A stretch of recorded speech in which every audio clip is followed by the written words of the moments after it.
mbokk yi safoo leeru jamono Walfadjri asalaamaaleykum mbégte la ñu am saa su jot di feggoog yéen ci seen i biir kër ak fépp fu waay wën a nekk ngir dégtal leen li nga xamante ne moom moo di seen émission Diine ak Jamono alxames bu jot ci waxtu gi ñu leen di jaajëfal ci seen qualité di leen wax ne mooy suñu mbégte saa su jot tey nag ñu naan lu ay di jàmbat ñu fas yéene ko waxtaanee li nga xamante ne moom moo lëmbee jamono ji biir réew mi ba ñëpp di ko waxtaanee ñëpp sax jël ci tiitange mi ngi jëm ci li nga xamante ne moom moo xew ay bés bi ci fi nga xamante ne moom moo di prison bu Rebeuss ba ñeneen ni prison di ko fellu ca fànn boobu mooy ay jàmmarloo suñu demee ba muy am diggante ñi nga xamante ne ñoo di ay détenus ak ñi nga xamante ne ñoo di administration pénitentiaire jar naa tiit jar naa ibbi ay gët amal ci itam ab taxaw seetlu loolu moo waral tey plateau bi nag ñu fas yéene koo yaatal waxtaane itam yeneen i ponk jëm ci front social bi en général ni nga xamante ne jamono ji noonu lay baxee mu mel ni cin bi fi mu nekk nii foo laal rek ma ngay bax soxlawul sax ñuy ibbi kubéer gi ne baax na ba xel li ci biti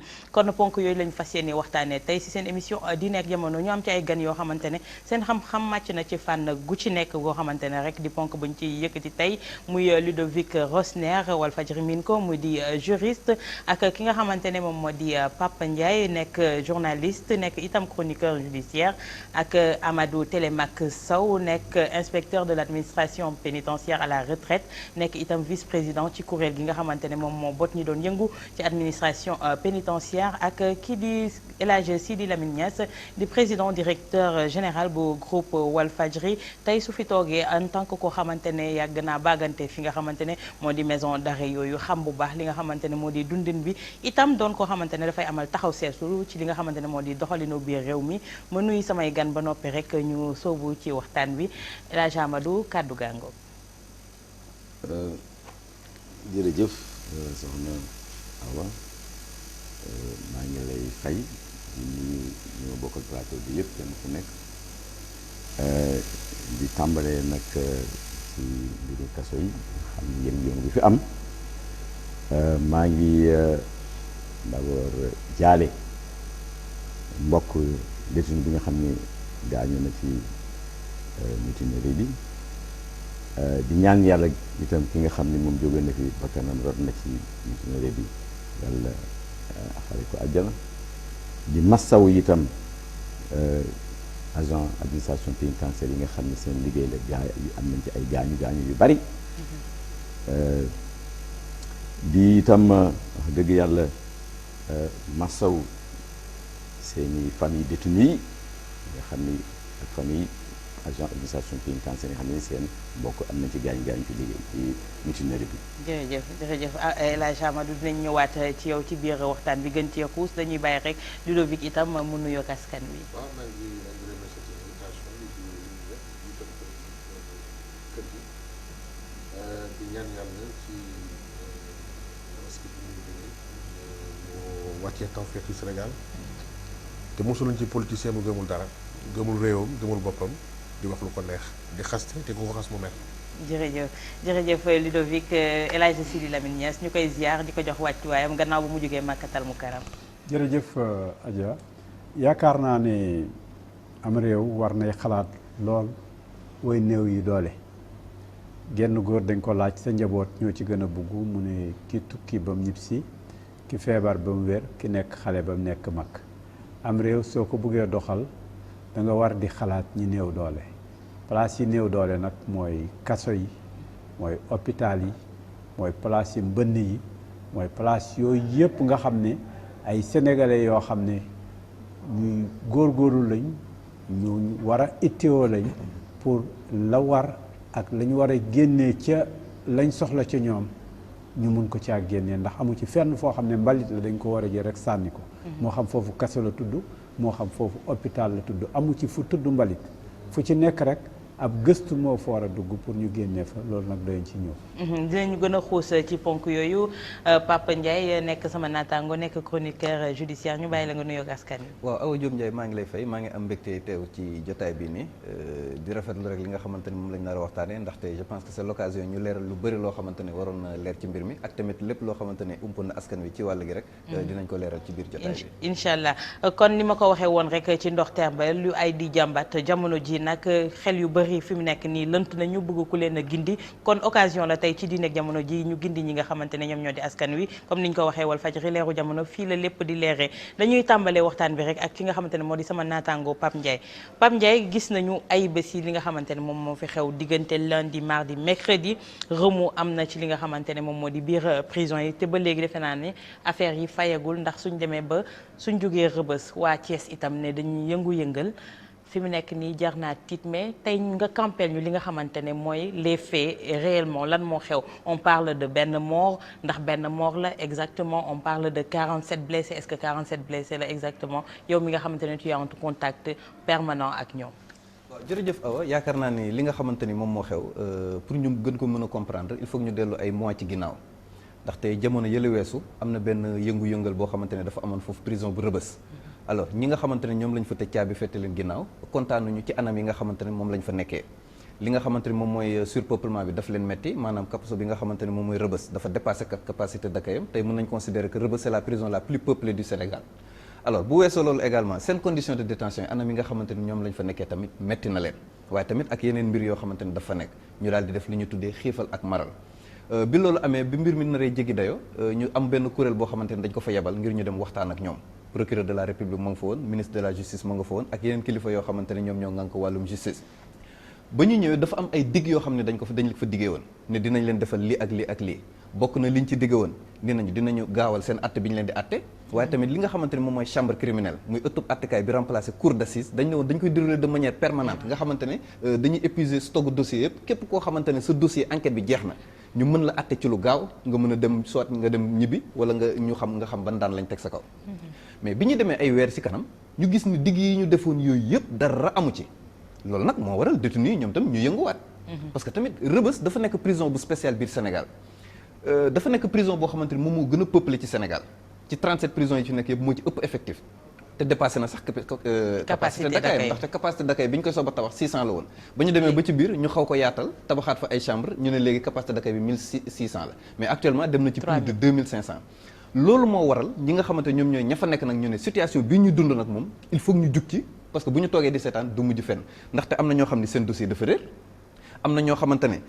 maanaam dañoo àndu lañ ci seen xel ba pare ñu tëj leen fa am na ci ñoo xamante ne dañ fa nekkee ci ay anam yu jéggi dayo am na ñoo xam ne sax juge tribunal dafa lay juger àtte la libéré la ñu fàttale ci kaso bi pendant ay durée am na ci cas yu bëri yoo xamante ne mën nañu ko citer en exemple bi ñu demee ba semaine bii weesu nag détenu yi daal di décider def li ñu tuddee grève de la faim maanaam nangootuñu lekk di xiifal ak di maral bu ñu leen génnee parce que dafa am benn période boo xam ne dañuy génn ci cour bi bu ñu leen génnee bu ñu leen nee dellu leen ci biir néegi dañuy bañ ba tëdd ci suuf ne duñu rejoindre seen chambre parce que loolu yëpp dugg ci cadre mouvement d'humeur bi alors loolu bi mu amee nag mu am ci ay jàppante boo xamante ne dafa dox ci diggante ñi nga xamante ne ñoom ñooy takk der yi muy garde pénitentiaire ak tamit ñi nga xamante ne ñoom ñooy détenu yi te li ci gën a doy waar mooy garde pénitentiaire yi nga xamante ne ñoom ñoo doon jàmmarloo ak détenu yi ay stagiaire lañ maanaam ñoo xam ne confirmé guñ leen dañu nekk di jàng ñu jox leen ay armes dugal leen ci biir détenu yoo xamante ne sans défense loolu mooy li nga xamante ne moom moo indi situation bi am yëpp ay tir coup yu feu yu bëri tiré nañ ko fa am na ñoo xamante ne tiré nañ leen ci mbagg lañ leen gaañ ñii ci loxo ñii ci tànk am na ki ñuy annoncé publiquement ne dafa ñàkk bakkanam ci bopp lañ ko tiré mu ñàkk ci bakkanam alors li nga xamante ne nag leneen li ci am mooy liñ ci mën a seetlu jëkk ci lu jiitu sax mooy bilan bi nga xamante ne moom mooy bilan officiel bi nga xamante ne direction administration pénitentiaire génnee nañ ko ndaxte fi ñu toll nii ñëpp dañu jàpp ne bilan masqué moom moo fi am ndaxte nee nañ benn nit moo ci ñàkk bakkanam nee nañ am na 41 blessés 14 parmi les gardes pénitentiaires 27 parmi les détenus mais li nga xamante ne waxuñ ko mooy tey jii nii am na ci détenus yoo xamante ne ba léegi dugg si wuñ biir prison bi fan lañ nekk jour boobu noonu détenus yi ñu waxoon ne dañ leen blessé dañ leen yóbbu hôpital faj leen am na dellu si nañu mais am na ñoo xam ne ba léegi teguñu leen bët am na ci juróom-ñeenti détenus yoo xamante ne gisuñu leen seen mbokk yi ñëw di leen seeti bu ñu ñëwee def ay visite bu ñu ñëwee dañ leen di dàq maanaam du ñu mën a def li nga xamante ne moom mooy visite bi kenn xamuñ fi ñu dugg donc loolu nga gis ne kon dafa am bilan masqué dafa am loolu mooy li nga xamante ne moom mooy jiitu te loolu nag wax dëgg yàlla nekkul li gën ndaxte mbir mi moom bu amee lu mu métti da ngay wax dëgg ñi nga xamante ñoom ñooy askan wi su ko defee nit ñi seen xel mën a dal mais tamit leneen li nga xamante ne am na ci mooy bal yi nga xamante ne dañ ko tiré ndaxte mënuñu invoquer légitime défense parce que la riposte est disproportionnée par rapport à l'attaque maanaam ñële yoruñu ngànnaay ay détenus yoo xamante ne dañ leen ci tëj Rëbës bindoo na noo xamante ne benn détenu mënu fa rëcc lu dul ne dañ la ko yombalal nga dem parce que motif bi ñuy joxee bu faux prétexte la parce que dañ ne lan détenu dañ bëggoon rëcc moo taxoon ñu def loolu ñu def mais loolu faux prétexte la mouvement d'ensemble boobu nag et puis ñi nga xamante ñoom ñooy garde pénitentiaire yi tamit encore une fois dama yaakaar ne day jaadu ñi nga xamante ñoom ñooy seen supérieur ak autorité judiciaire ñu leen di fàttali lan loi bi wax ci wàllum utiliser ngànnaay balaa nga koy mën a def nga jàkkaarloo ak koo xamante ne dafa am menace réelle bu taxaw moom tam mu yor ngànnaay nar la lay muy benn. ñaareel bi tamit man je préfère ko sax ay stagiaire jeexal na ay wax.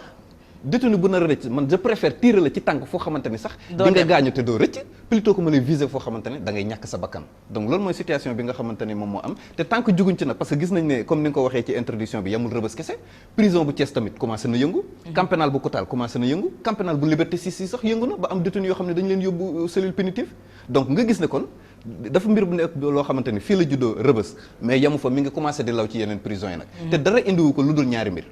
bi si jiitu mooy maanaam li nga xamante ne moom mooy digg yi nga xamante ne ministère de la justice ñu ngi koy def te duñ ko respecté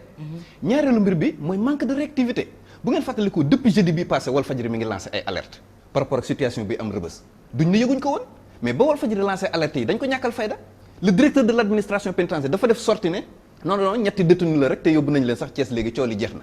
am beneen directrice de prison bu def sorti ne déedéet weddi ko ba mu set wicc peut-être dañu yaakaar ne journalistes yi dañuy génn seen kër dem seen bureau toog di inventer ay information dinañ ñëw ci ponk yooyu yëpp gën koo yaatal mu aju ci wàllu dige yi mais damay ñëw ci Amadou Télémac Sow moom en tant que inspecteur de l'administration pénitentiaire tey jii ni nga xamante ne noonu la mbir yi di doxee ci biir prison yi ndax yaakaar nga ne mooy li nga xamante ne mooy li gën ndax suñu demee ba révolte yi am fa mutinerie yi jug fa dafa mel ni kon benn danger boo xamante ne mi ngi gétte li nga xamante ne moom moo di réew mi la effectivement soxna Awa li nga wax bu dëggu la parce que prison bu fi mutinerie amee rek nañu njortu ni mën na dem ba génn ba dal ci kaw dëkk bi te bu boobaa kenn dootul nelawati parce que xëy na dootul faral di am mutinerie moo tax xamuñu danger bi nga xam ni prison moom lay mën a engendrer mais mara de taali bu dara amoon ba rëcc bi am defe naa kenn du nelawati dëkk ci kaw ba ci suuf amul benn structure benn institution bi nga xam dana ne ci jàmm kon nag je crois que war nañu bàyyi xel nag ci loolu prévenir vaut mieux que guérir ñu bàyyi xel vraiment ci mbiru kaso yi pour ñu bàyyi xel nag ci mbiru kaso yi dañu respecter réglementation bi mais am na yu bari yi nga xam ni texte de loi muy code pénal muy code de procédure pénale muy des notes de des arrêtés yëpp yi nga xam ni en tout cas teg nañ ko en place mais dañ ko dul appliquer moo tax dañuy defe ni prison c'est un lieu bi nga xam ni bon ça ne nous intéresse pas bon et cetera mais man nag balaa nga xam lu muy dañ lu muy kii rek lu mel ni lu am kon nag wax dëgg yàlla mën naa wax ni mën nañu bàyyi xel ci lu bari ci loolu yu bari mën na ci ama commission de surveillance am na fi pour ñëw di nemmeeku ni ñu toogee ni ñu nekkee seen lekk seen naan seen nekkin deuxièmement am na ay textes yi nga xam ne par exemple mën nañ ci wax pour éviter le surpeuplement boobu par exemple réduction de peine am na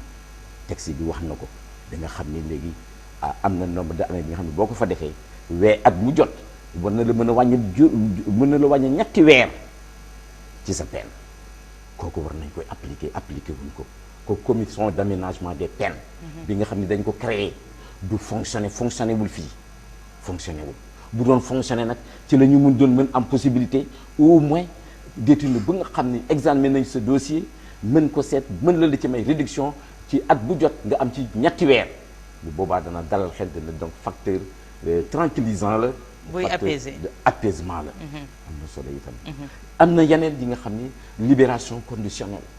am na texte yi wax nañ ko oyofal mais dañ ko diis bi nga xam ni dañu libération conditionnelle il faut mu jaar comité d'aménagement des peines mu joxe avis mu fa jógee mu doog a jaar ci ministre bi doog a fab décision te comité d'aménagement des peines boobu fonctionné wul mi ngi ni teg ou bien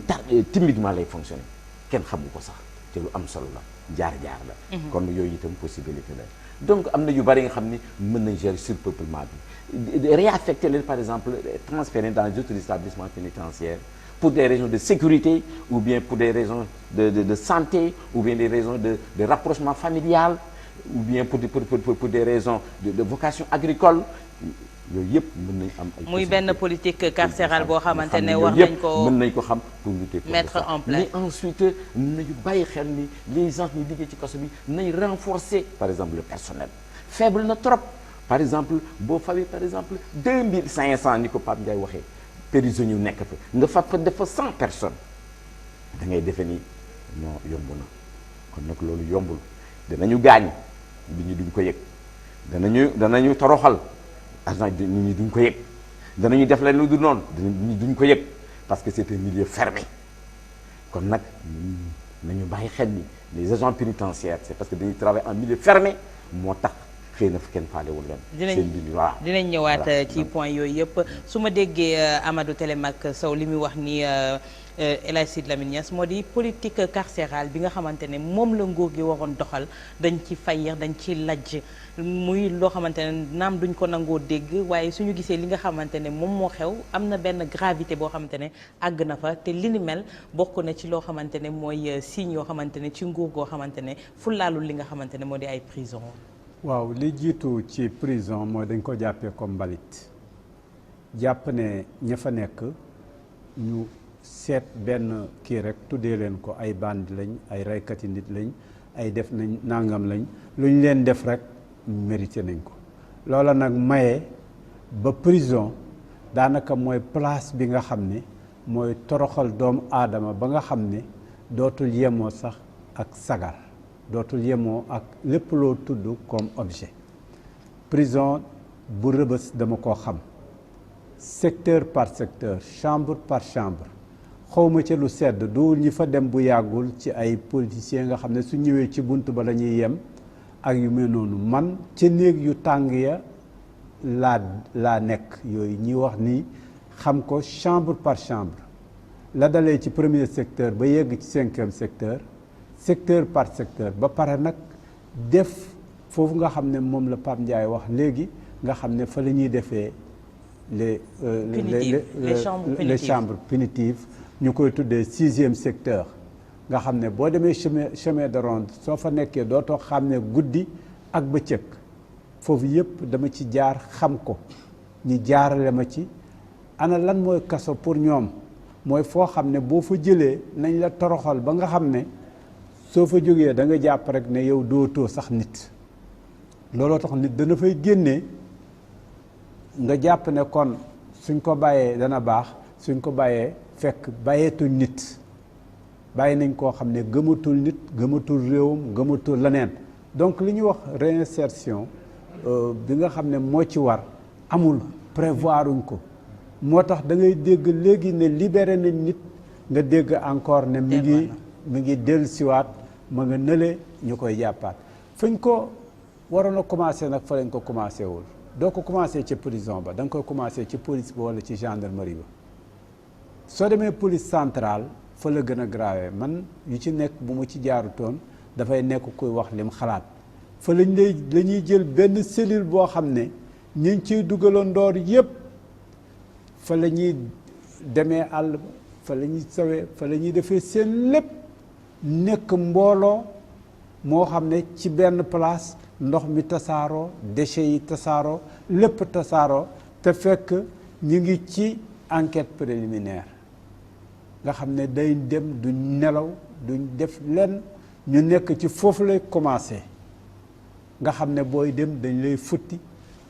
sañoo condamné nañ la te jugé buñ la te condamné nañ la te jugé la mu commencé foofu nga yegg ci li ñuy wax retour de parquet boo demee ci parquet ba fu ñu leen di dugal ay ngunu la ngunul ganaar sax ku gën nga gis mbooloo mu fa nekk di coowandoor nga gis nañ leen di traité comme nit ñoo xam ne daanaka bokkuñ ci nit nga door a yegg si nag léegi ca nañ jël la cas de Rebeuss waaye prison yëpp la boo yegsee booy dugg rek li ñu lay njëkk a def rek mooy def la yaramu neen ay xale yu tekkiwul dara naan la sëggal siggil wan ñu gannaaw wane sa yëpp say awra yëpp ñii xool fu nekk ci turu ne war ngaa mën a indiwaale arme denc ko feneen foofu la ñuy njëkk a commencé ñu door a seet nag yow fan lañ la war a yóbbu man par exemple bi ma ñëwee juge bi dafa bindoon rek ne isolé la te gannaaw ñoom xamuñ lan mooy isolé la benn place la ñu amoon pour isoler ay nit mooy fi malade tuberculeux yi nekk. ñu dem yóbbu ma foofu man ne ñëpp di sëqat mu jigi ñu ne ma yow da nga amee feebar man ne leen non mais prisonniers yi seen bopp ñoo doon fëgg ci guddi gi pour ba kii ñëw ñu leen lan la ñu ne yéen da ngeen a bëgg a rey doomu jàmbur bi yéen fii ngeen ñun dañoo feebar mais kii feebarul. nga xool ne déjà fa ñu suivi bi au lieu ñu poser question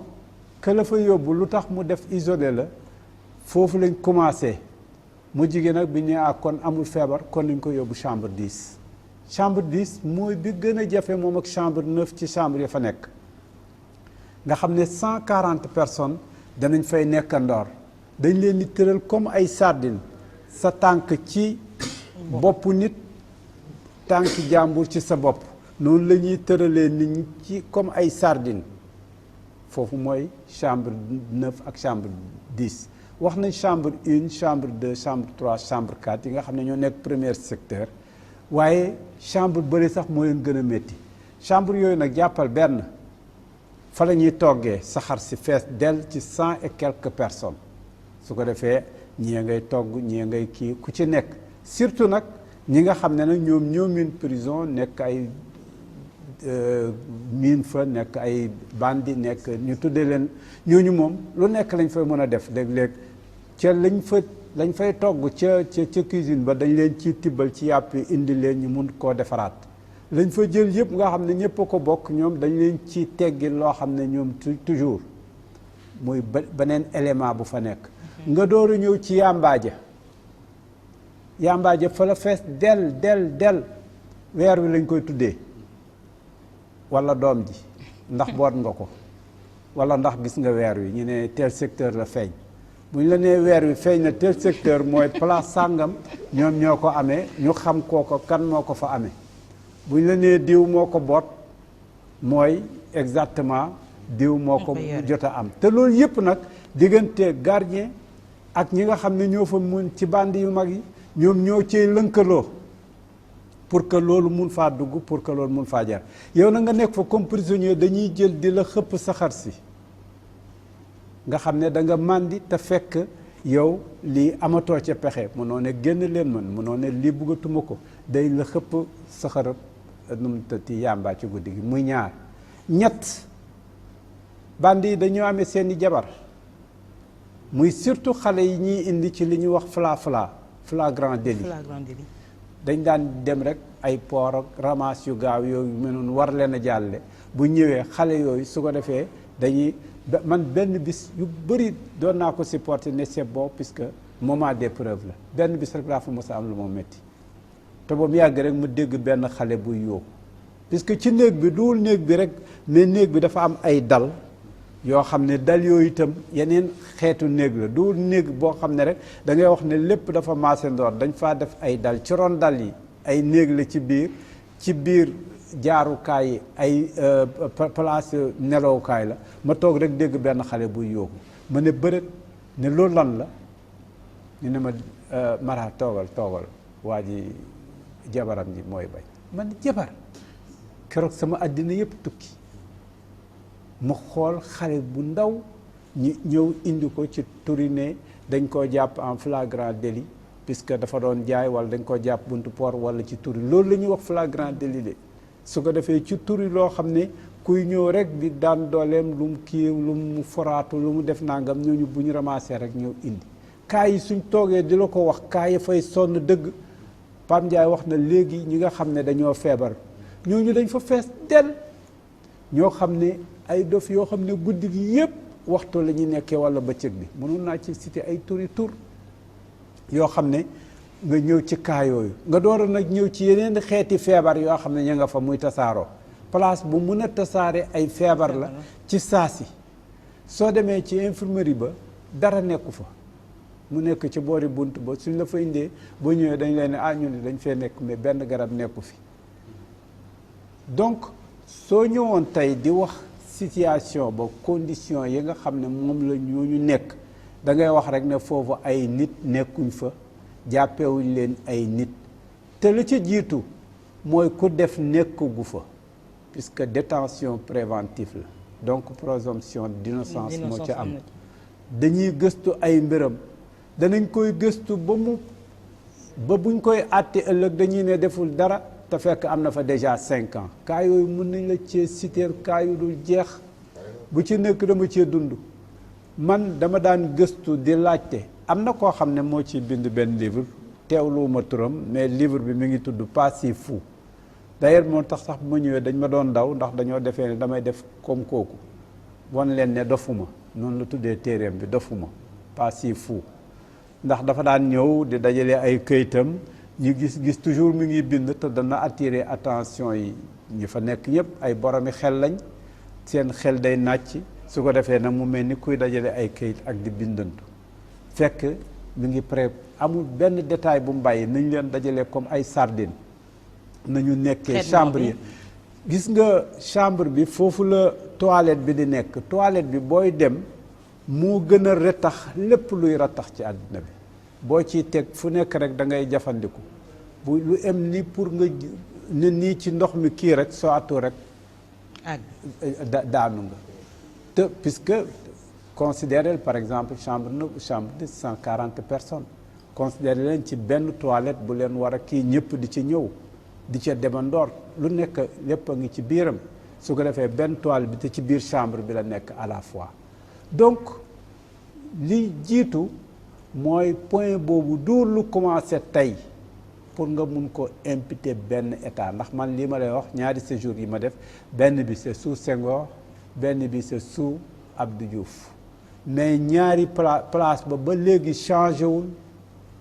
yokkuñ ko defaraatuñ ko amaatul benn amélioration la situation est restée comme telle soo demee nag di révolter comme man nga xam ne dama daan toog ba mu yàgg ma ne lii jaaduwul ba gardien yi gis ne yow yaa ngi toj la mythe puisque mythe boobu lañ fa nekkee yow nag bu boobaa man loolu moo waraloon ñu war maa yóbbu 6e secteur moo waraloon ñu yóbbu ma ci chambre pénitentiaire yi nga xam ne ñiy toog ba digg guddi nag ñu ñëw nag ak seen mbooloo ñëw jël si la su ñëwee ubbi ne la génnal boo demee nañu yóbbu la li ñuy wax chemin de ronde mooy diggante miir bi ngay gis ci biti ak miir yi nga xam ne ñoo encadré néeg yi ci nekk ci biir chemin boobu nga xam ne ci li ñuy wër pour ku war a daw ak yu mel noonu foofu nag lañ lay yóbbu su ko defee nag wër la ay ponkal di dóor ñii di wéq ñii di kii ku ci nekk ak la nga am ci doole ba nga xam ne da ngay mel ni sagar nii la ñuy jël rek yóbbu la ci chambre yooyu suñ la yóbboo ba tëj la fa bu boobaa ni yow rek la yem dafa mel ni ku nekk bàmmeel rek dootoo xam ne guddi ak bëccëg c'est hermétiquement fermé foofu la ñuy wax 6e secteur c'est hermétiquement fermé kooku itam nekk beneen façon ngi torture boo xam ne dañuy jël nit ki di ko fa def nga door a ñëw ci lekk bi ca camp bi man yii yëpp li tax ma xam ko dama demul ne nañ ma yóbbu 5e secteur wala du intervention puisque 5e secteur amoon na fa ñooñu di fanaan ci biti ba pare ñu utal leen ñuy fermer seeni néeg du tëju ak yooyu yëpp waaye patron yu mag yi rek ay directeur de ceci ou de cela rek man nag dañ ma yóbbu ba foofu buñ ma indilaan lekk mu jógee ci biti togg mu bëri damay ne nañ ma ko joxal man li ñëpp di lekk ci laa bëgg a lekk ca camp bi lañ koy wax ca camp boobu nag moom boo koy lekk li ñuy wax ay béri yenn xeeti feebar yu mag yooyu yëpp mi ngi lay yot ndax daanaka ceeb la boo xam ne rek dañ ciy sotti ndox siin ndax yi koy war a defaraat yëpp dañ koy sédd bandi yu mag yi nga xam ne ci ñoom la ñu dépendre pour que kër gi bañ a yëngatu ñooñu itam dafa am beneen traitement bu ñu leen traité la dalee ci chef de cour ba yegg si ci régisseur ba yegg si ci gardien yu mag ñoom ñëpp dañuy xam ñooñu xam ne ñii dañ leen di compter daanaka mënoon naa leen di compter en tout cas ñu ma fa fekkoon nga xam ne ñoo fa nekkoon puisque man ku ci nekk da nga ma daan intéressé dañ ma daan wax ne kii rey na fukki nit ak ñett ma ñëw toog di waxtaan ak yow lu waral loolu pourquoi di xam lan moo tax nangam lan moo tax yow lan moo la ci puus benn bis ñëw naa ci benn nit ma ñëw ne ko waa yow nee nañ ma benn xale rek nga jël daal di ko daaj bi mu daal di dee yow loolu lu la ci xiir nit naka lay reyee nit di ko toog di ko laaj ne ko toog ñu waxtaan dama bëgg nga nettali ma man dama bëgg a am information ñuy waxtaan mu ne ma dama gëmoon ne boppi nit soo ko suulee dafay jur jamaa ndax réew mi ñëpp a ko doon wax bi ma gisee xale bi ma teg ko ci kawam donc su ma la doon wax ñi ma daan waxtaanal nga gis ne yooyu yëpp nag ça n'intéresse personne lan moo nekk dans la tête des gens ça c'est un dans quelles conditions les gens vivent ça n'intéresse personne la fa nekk comme ay malade nangam ñi nga xam ne def nañ fa combien d'années yooyu yëpp intéressé wu leen mbalit la naal boo xam ne dugal fa ak mbalit su ko defee nag ñi suur ñu nekk nag ci seen biir puisque boo fa nekkee nga xam ne yow mun nañ laa yónnee xaalis wala mun nañ laa yónnee lekk bu baax wala mun nañ laa yónnee nangam bu boobaa itam gars yi pare nañ lu nekk ñu la koy defal nga door a ñëw nag ci gardien yi seen digganteeg détenu yi ak seeni mbokk su ko defee ñuy dem dégg naa xale bu ko ci wax yu am la pratique yu am la suñ ñëwee ñu commencé di seet nan lañ leen di doxaane nan la ñuy duggee ci seen i kër yooyu yëpp y a des pratiques yoo xam ne nga xam ne lien la déjà pour yow mi génn ci sa kër wala yow mi génn ci sa njaboot wala yow mi génn ci nàngam ñu mun a dugg ci kër googu mun koo yàq gardien yi ci seen bopp nga xam ne beneen pratique a nga fa boo xam ne pratique bu doy waar la moo tax c'est une situation boo xam ne très sérieuse suñ ci taxawul wax ci dina jur ay dérives dana jur kii ay dérives or li mu nekk mooy ay sénégalais lañ yoo xam ne ku ci nekk ak la fa yóbbu ku ci nekk itam soxnañ nga mun faa génn nekk war a nekk beneen nit mun a insérer wu ci biir société bi bokk ci ñu koy tabax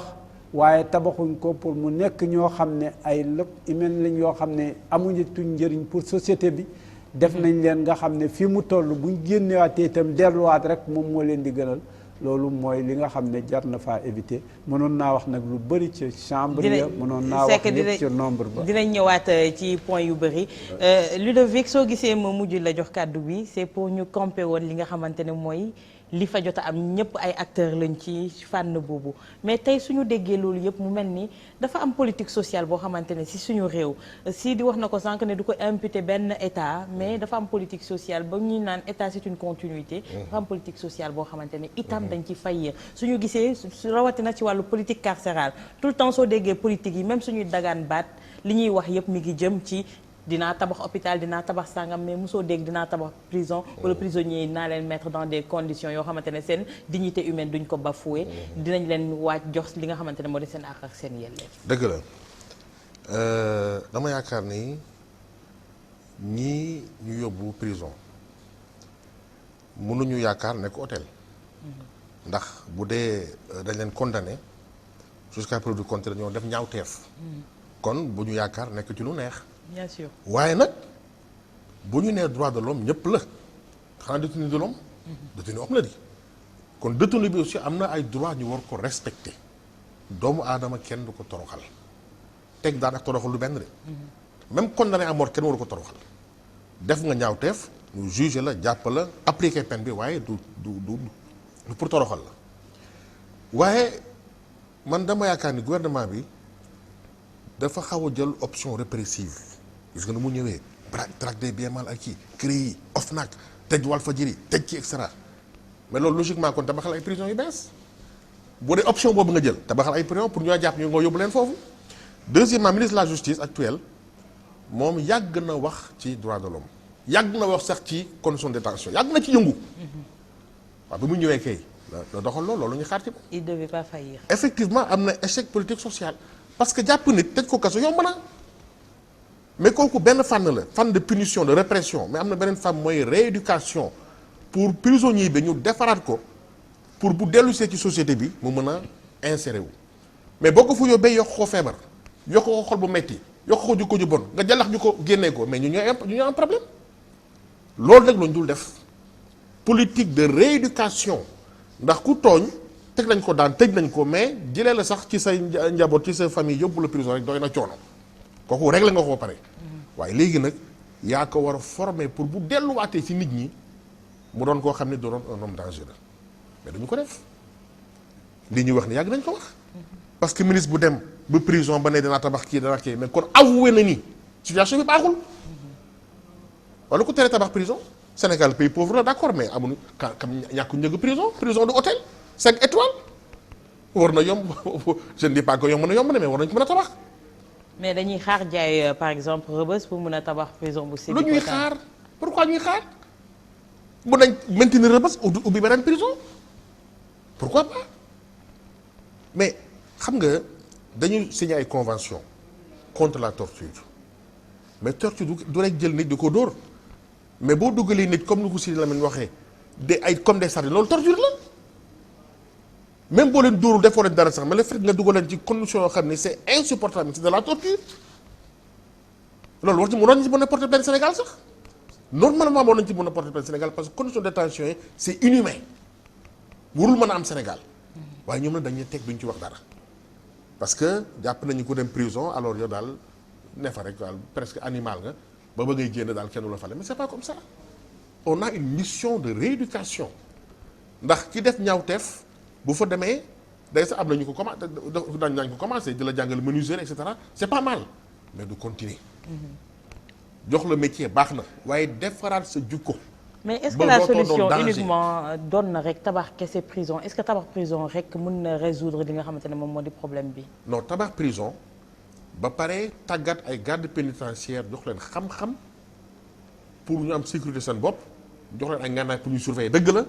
waaye jox leen xam-xam pour ñu former nit ñi pour ñu tàggat leen parce que kuy defar jikko nit il faut yow nga am formation boobu il faut nga am pédagogie pour xam nooy traiter un prisonnier wax nañ ko. garde yi doyuñu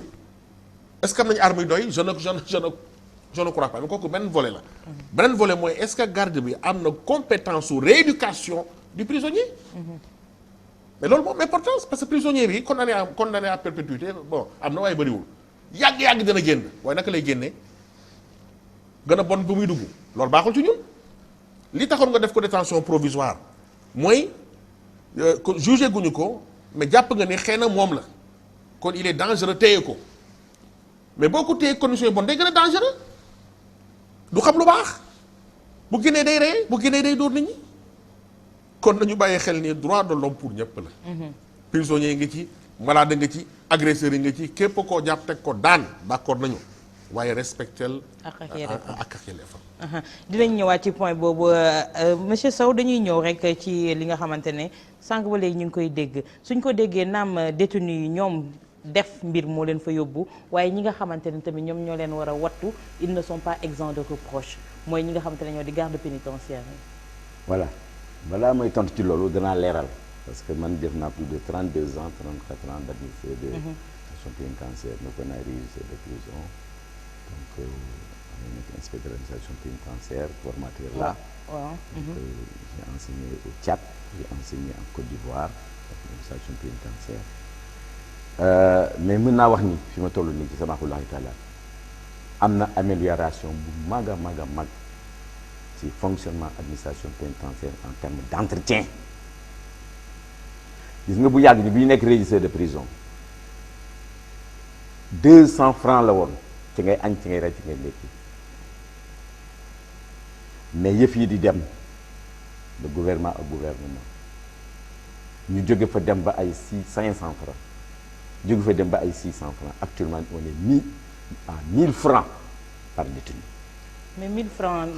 bu tey jii. day taxawul ma continuer rek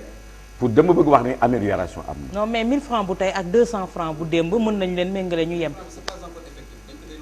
si am na. 1000 francs yi am na 700 francs. non 1000 francs yi am na parce que 1000 francs yi c'est au centre et ça continue man am naa ci lu leer. Pour te dire que en matière de santé également xëy na El Hadj Sidi ba mu fa jógee yàgg na maa ko fa mujj si nekk man nekkoon naa chef de division contrôle enquête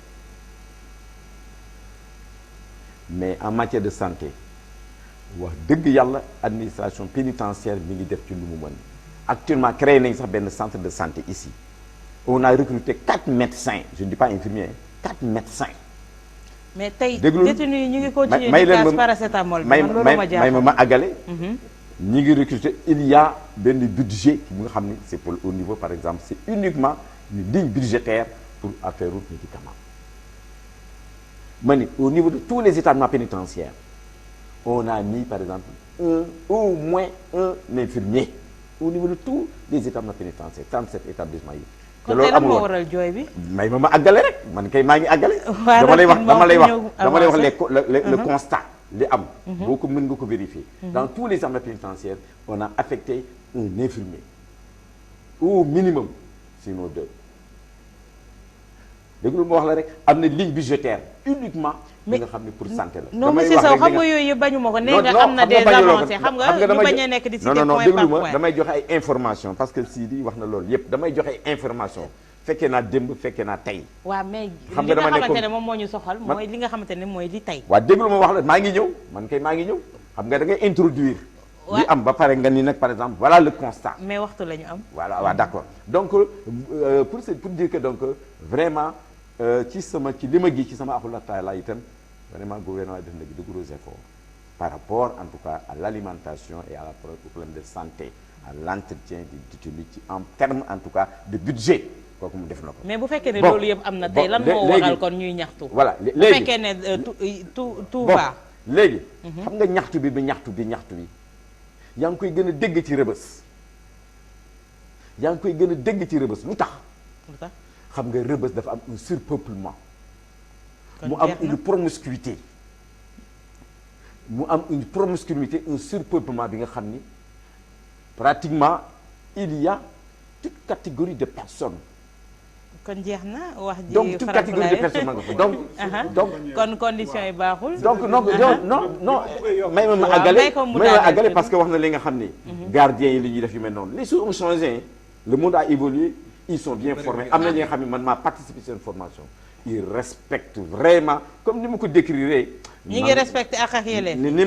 ma ko décrire di dem di doxaani ci non. xam nga bu mais démb lañ ko mujj décrier famille yu détenu yi ñoom ñoo gën ci télé bi. décrier ko seen soxna yi. xam nga lu ñu décrier. ne dañuy ñëw garde yi ku ci nanguwul seq ñoom jox leen seen numéro téléphone. doo am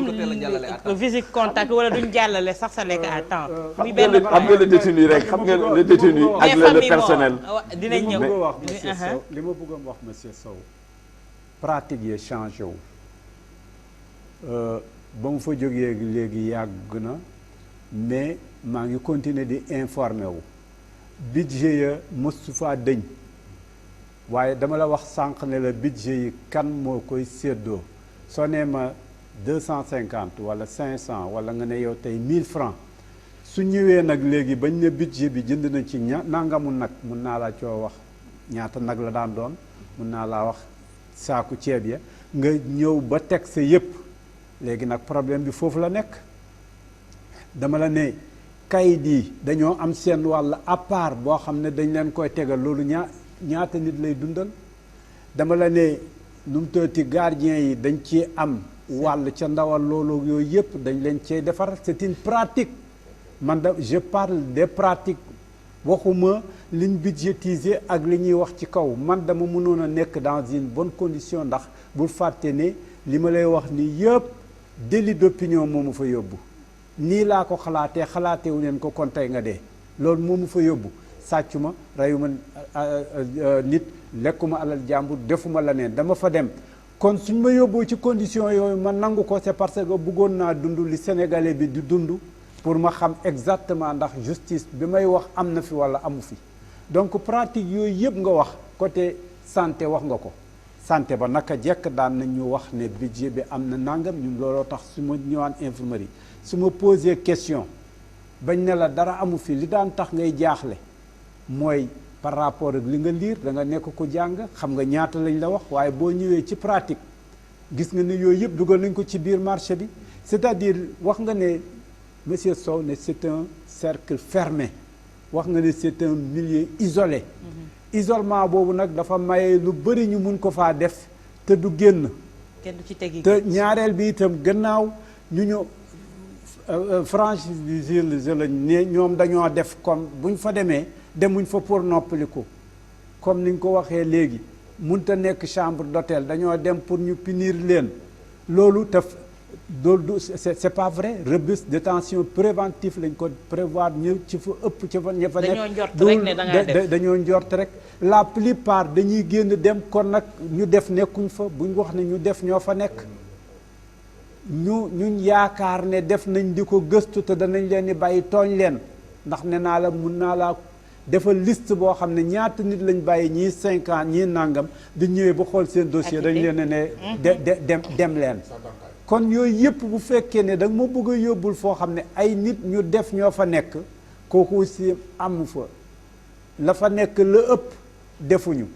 te man mi koy wax ku koy dund tax mu koy wax du ku koy njort dama daan dugg chambre par chambre di waxtaan ak ñoom dama daan dem appelant dama daan dem yooyu yëpp fu ci nekk may toog ak nit ñi di waxtaan ak ñoom bandi bi gën a mag ci bandi bi damay toog ak moom ñii reetaan maanaam ko yow dañ laa tooñ rek li nga rey ak li nga def yëpp ci ni mu ko expliqué bëggoon naa am nag yeneen i version waaye bëri na loo xam ne lii ay waajur a ca juum lii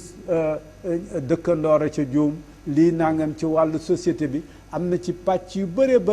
bëri yoo xam ne nga door a ñëw nag ci li ñu wax sànq nan la ñuy saafara problème bi kenn lañ ko fa may kenn église bi moom kenn lañ ko fa may benn abbé Jacques Seck ca jamono jooja moo fa daan dugg pour mun a ay taalibeem mu mun leen a waar mun leen a defal mees waaye l'islam amu ko fa man nag bénévolement laa ko daan def dafa ñu fay wàccee ndoor kaamil mu nekk une activité dafa ñaan ndoor te saare kurus yi mun faa def benn kii ñu def fa waxtaan ci diine loolu mayuñ ko fa l'islam ba bisab tey bi nekk naa fa te ba bisab tey bi yëgaguma ne danay am ñuy jógee ci biti ñu recruter leen ñoo xam ne buñ ñëwee pour seet leen cas par cas wala ñi leen di dajale ci benn place pour mun leen a toog waxtaan ak ñoom ci jikko yi wax nga léegi dañ faa def pour def jikko yi kan moo ko fii defar fii ay communauté ko fi amee religion ko fi amee ay kii ñoo ko fi amee yooyu nag dañ faa waroon a jël ay nit yoo xam ne tout le temps dañ fay nekk su ñooñu ñëwee ñu mun faa daje ak ñoom ñun daan nañ fa def gàmmo daan nañ fa def yeneeni kii di ko daan nañ fa def màggal daan nañ fa def waaye yooyu yëpp itam volonté nit ku ñëw nekk di ko def waaye du loo xam ne dañ koo organiser du loo xam ne dañ ko def kon la fa waroon defar jukko war koo jaaree ci la nit ñi gëm amu fa muy ñaareeli mbir budget yooyu ñu wax fa mu war a jaar fu ñuy nëbb la muy ñaareel muy ñetti beneen côté amélioration boobu nga wax ne nu mu tuddati gardien yi dañ leen di former dañ leen di defal nangam la plupart ay xale lañ suñ xasee ba ñëw seeni moromi xale lañ fay nekkal su ko defee nag léegi lii dal dëkk bi yëpp dañuy bañ kenn jël benn secteur duul ne suñ ko waxee ci garde pénitentiaire ñoom ñoo fi gën a bon déedéet valable na pour ñu wax ko ci alkaat bi nekk ci circulation bi valable na pour ñu wax ko ci ministre bi nga xam ne mi ngi amee tout un budget amee tout un ministère valable na ci président de la république bi nga xam ne xamatul lan mooy njëgu courant wala lan mooy njëgu ndox wala lan mooy njëgi leneen te valable na ba tey ñu seet ndax réew mi moom itam nekkul di ko asaaloo moom ak ay mbokkam di ko jëriñu kon société bi yëpp la ñuy interpeller à travers le gardien pénitentiaire waaye duul ne dañ ko ciblé pour wax ne le gardien pénitentiaire est le Sénégalais le plus mauvais dañuy wax ne il est comme tous les Sénégalais am na fa ay taar yoo xam ne nag suñ ko surveillé wul bu boobaa du baax ci Sénégal waaye duul ne dañoo jël tey ne nañ wax ci gardien pénitentiaire ñoo ko fa yàq wala nañ wax ci façon ba wala budget ba moo manqué mais réew mi ci boppam mooy nekk foo xam ne entre le budget ak l'utilisation la pratique foofu la problème bi di posé wu. Pape Ndiaye dañuy ñëwaat rek ci point boobu mu jëm rek ci li nga xamante ne moom moo di fonctionnement bi politique bi nga xamante ne mettre nañ ko en place au Sénégal mu mel ni foofu la mbir yi sooxee ba nga xamante ne comme ni ñu ko waxee sànq chambre criminelle yi benn solution la woon mais suñu gisee ne chambre criminelle yi am na retard bu mu accusé au niveau de Dakar au niveau de Thiès un peu partout dans les régions retard yooyu lañ doon bañ ñu defoon ne mécanisme boo xamante ne suñ ko mettre en place pour que mu régler dysfonctionnement yooyu la woon. man bi ma déggee léegi Sidi Lamine wax ci wàllum prison dama ne tey moom daje naa ku ma gën a xam prison yi tellement que réalité bi mu décrire yëpp dafa nekk loo xamante ne lu fa am la. ba léegi dama koy jël benn par benn. ba léegi waaw ba léegi nii parce que bu ma tollee ñu ne ma amélioration man gisu man dina ma jaaxal ñu naan amélioration parce que gisaguma ko nañ dem ci li mu wax ci wàllum santé bi effectivement dafa am ci wàllum infirmerie bi nga xamante ne pratiquement personnel sax amu ko. tout récemment Rebeuss am na fa ñaari détenus yoo xam ni kenn ki dañu dagg loxo bi kenn ki dañu dagg tànk bi te dara waral du ko lu dul manque personnel bi war a am ci infirmerie bi ñu jox ay détenus ñu piqûre ay nit seen loxo yàqu seen tànk yàqu ñu doon hôpital ñu dagg ko ça s'est passé à Rebeuss kenn sañu ko weddi. La deuxième chose mooy mi ngi wax léegi inspecteur mi ngi wax léegi 4 médecins administration pénitentiaire day bàkkoo ne am na 4 médecins léegi 4 médecins pour combien de détenus au Sénégal l'ensemble des détenus au Sénégal mi ngi toll ci 9544 détenus 4 médecins mën nañu faj 9544 détenus. Non, à Dakar. C'est simplement à Dakar. ñu bëgg. C'est à Dakar qu'on a recruté 4 médecins. Mais l'effectif carcéral de Dakar, et c'est plusieurs combien? infirmiers. L'effectif carcéral de Mais Dakar, ñaata détenus il y a une amélioration dans la mesure où il y avait un seul médecin. Aujourd'hui, d'accord il y a 4 léegi médecins. bàyyi naa volet santé bàyyi ma dem beneen secteur. ñu dem sur le plan religieux. monsieur Sow may ko mu na ma may terminer tuuti comme ndax- ça ñu bañ a polémiquer waaw tuuti du ñu polémiquer, mu dama- terminer mu terminer xam nga man waaw damay mu leeral. terminer après ñu ñëwaat ci yow. léegi bàyyi naa santé secteur ci wàllum santé gi wér-gu-yaram bi sax léegi bàyyi ma dem ci beneen plan sur le plan religieux effectivement li nga xamante ne moom mooy liberté de culte amatu fa parce que le nouveau colonel bi mu ñëwee julli jumaa yi daf ko supprimer tout le temps c'était autorisé dans les prisons ajjuma bu jotee dañuy génne détenu ñu ñëw ci cour bi ñu jëli ci bitti beneen imam bu ñëw jiite leen actuellement dañ ko supprimer pour quelle raison fan lañ ko teg donc liberté de culte amatu fa autre chose mooy yeneen yi nga xamante ne ay politique la yoo xamante ne dañ koy annoncé te lépp ay naxe mbaay kese la parce que léegi yaa ngi wax délocalisation Rebeuss prison boo xam ne da nga ko bëgg délocaliser ba léegi nga continuer di fa tabax ay chambre ba pare est-ce que am nañ volonté politique bi buñ ko te dafa am 3 obstacles yoo xam ne moom moo am par rapport ak délocalisation bi levé gu ñu obstacles yi ñu bëgg a dem ci délocalisation premier obstacle prison de Rebeuss c'est une infrastructure qui appartient à l'État du Sénégal l'Assemblée nationale doit autoriser la vente te defagu ko muy benn la deuxième chose trouver gu ñu acquérir ku nangu taxaw jënd ko parce que 7 milliards lañ koy jaayee te même bu ñu trouver ko nangu jënd il faut ñu xaar 3 ans ba ñu tabax ko ba pare ñu soog leen fa yóbbu mais y a plus grave Rebeuss actuellement ñaata nit la 2500 de plus de 2500 détenus prison bi ñu la wax tarax sa bi ko taan ministère de la justice nee na ñaata place la 1500 places est-ce que kon dina régler problème bi nga gis ne kon loolu c'est pas une solution efficace pour régler problème bi l'autre chose mooy par rapport ak construction li nga xamante ne moom mooy c'est-à-dire que réalité bi am ba am mooy xam nga nit ñi sax dañ naan ay état bi amul volonté politique mais man je vais au-delà sax de loolu du ma ne man gis mbir mi dépassé na cadre manque volonté politique mais c'est un refus catégorique parce que l'État ne manifeste aucune volonté pour régler problème yi am ci prison yi loolu mooy li nga xam ne mooy réalité bi parce que li koy wane mooy li nga xamante moom moo jëm ci wàllum prison yi c'est vrai constat bi ñëpp def moom moo am depuis l'indépendance mosuñu fi tabax benn prison bi depuis 1829 lañ ko tabax prison bu Saint-Louis depuis dans les années 1800 te prison bu ci nekk bañ koy tabax sax prison tax ko jóg de état du Sénégal dafa ñëw fekk ko beneen bâtiment bu taxaw mu transformé ko parce que Rebeuss dara lu fas la woon ñu transformé ko en prison prison bu Thiès toolu ceeb la woon ñu transformé ko en prison boo demee Forbé colons yi fa lañ doon denc seen armée yi boo demee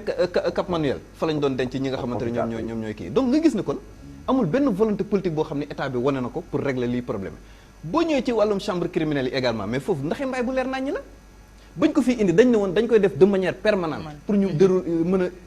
vider stock dossiers yi fi nekk yëpp mais c'est pas une réalité. Dakar accusé wul 7 mois de retard wala Thiès. Thiès 17 mois de retard moo fa am Dakar 7 mois de retard ñoom xam nañ li may wax waa ministère de la justice ñi ngi may dégg procureur mi ngi may dégg xam nañ bu baax li may wax chambre criminelle yi nga xamante ne dañoo diggee woon ni bu ñu ko fi indee day am de manière permanente ba léegi loolu amagul te loolu nekk na loo xamante ne problème boobu au moins bu ñu ko respecté woon doon na am leen loo xamante ne daf ci am mais loolu ba léegi amu ci léegi ne malgré l'existence de tous ces problèmes là ñu bëgg taxaw ne am na amélioration sur quel plan en tout cas man da gisuguma benn plan boo xamante ne may ma leeral parce que je suis Ludovic ñu ñëw rek ci beneen point pour qu'on puisse avancer dañu bëgg avancer ndax am na yeneen sujet itam yoo xamante ne monsieur Sow dinaa ñëwaat ci yow léegi dama bëgg rester dans la même lancée Ludovic tey gis nañu ne mbir mi am na l'heure est grave dañ koy bañ waaye am na ndax 600 détenus suñu songee porte suñu daloon tey ci biir askan wi fan la ñu jëm te boobu ba léegi gisuñu benn kilifa ci réew mi muy président de la République di son premier ministre ñu yéey ci yàbbi ñu àddu ci lu dul le directeur de l'administration pénitentiaire et c'était juste pour informer. waaw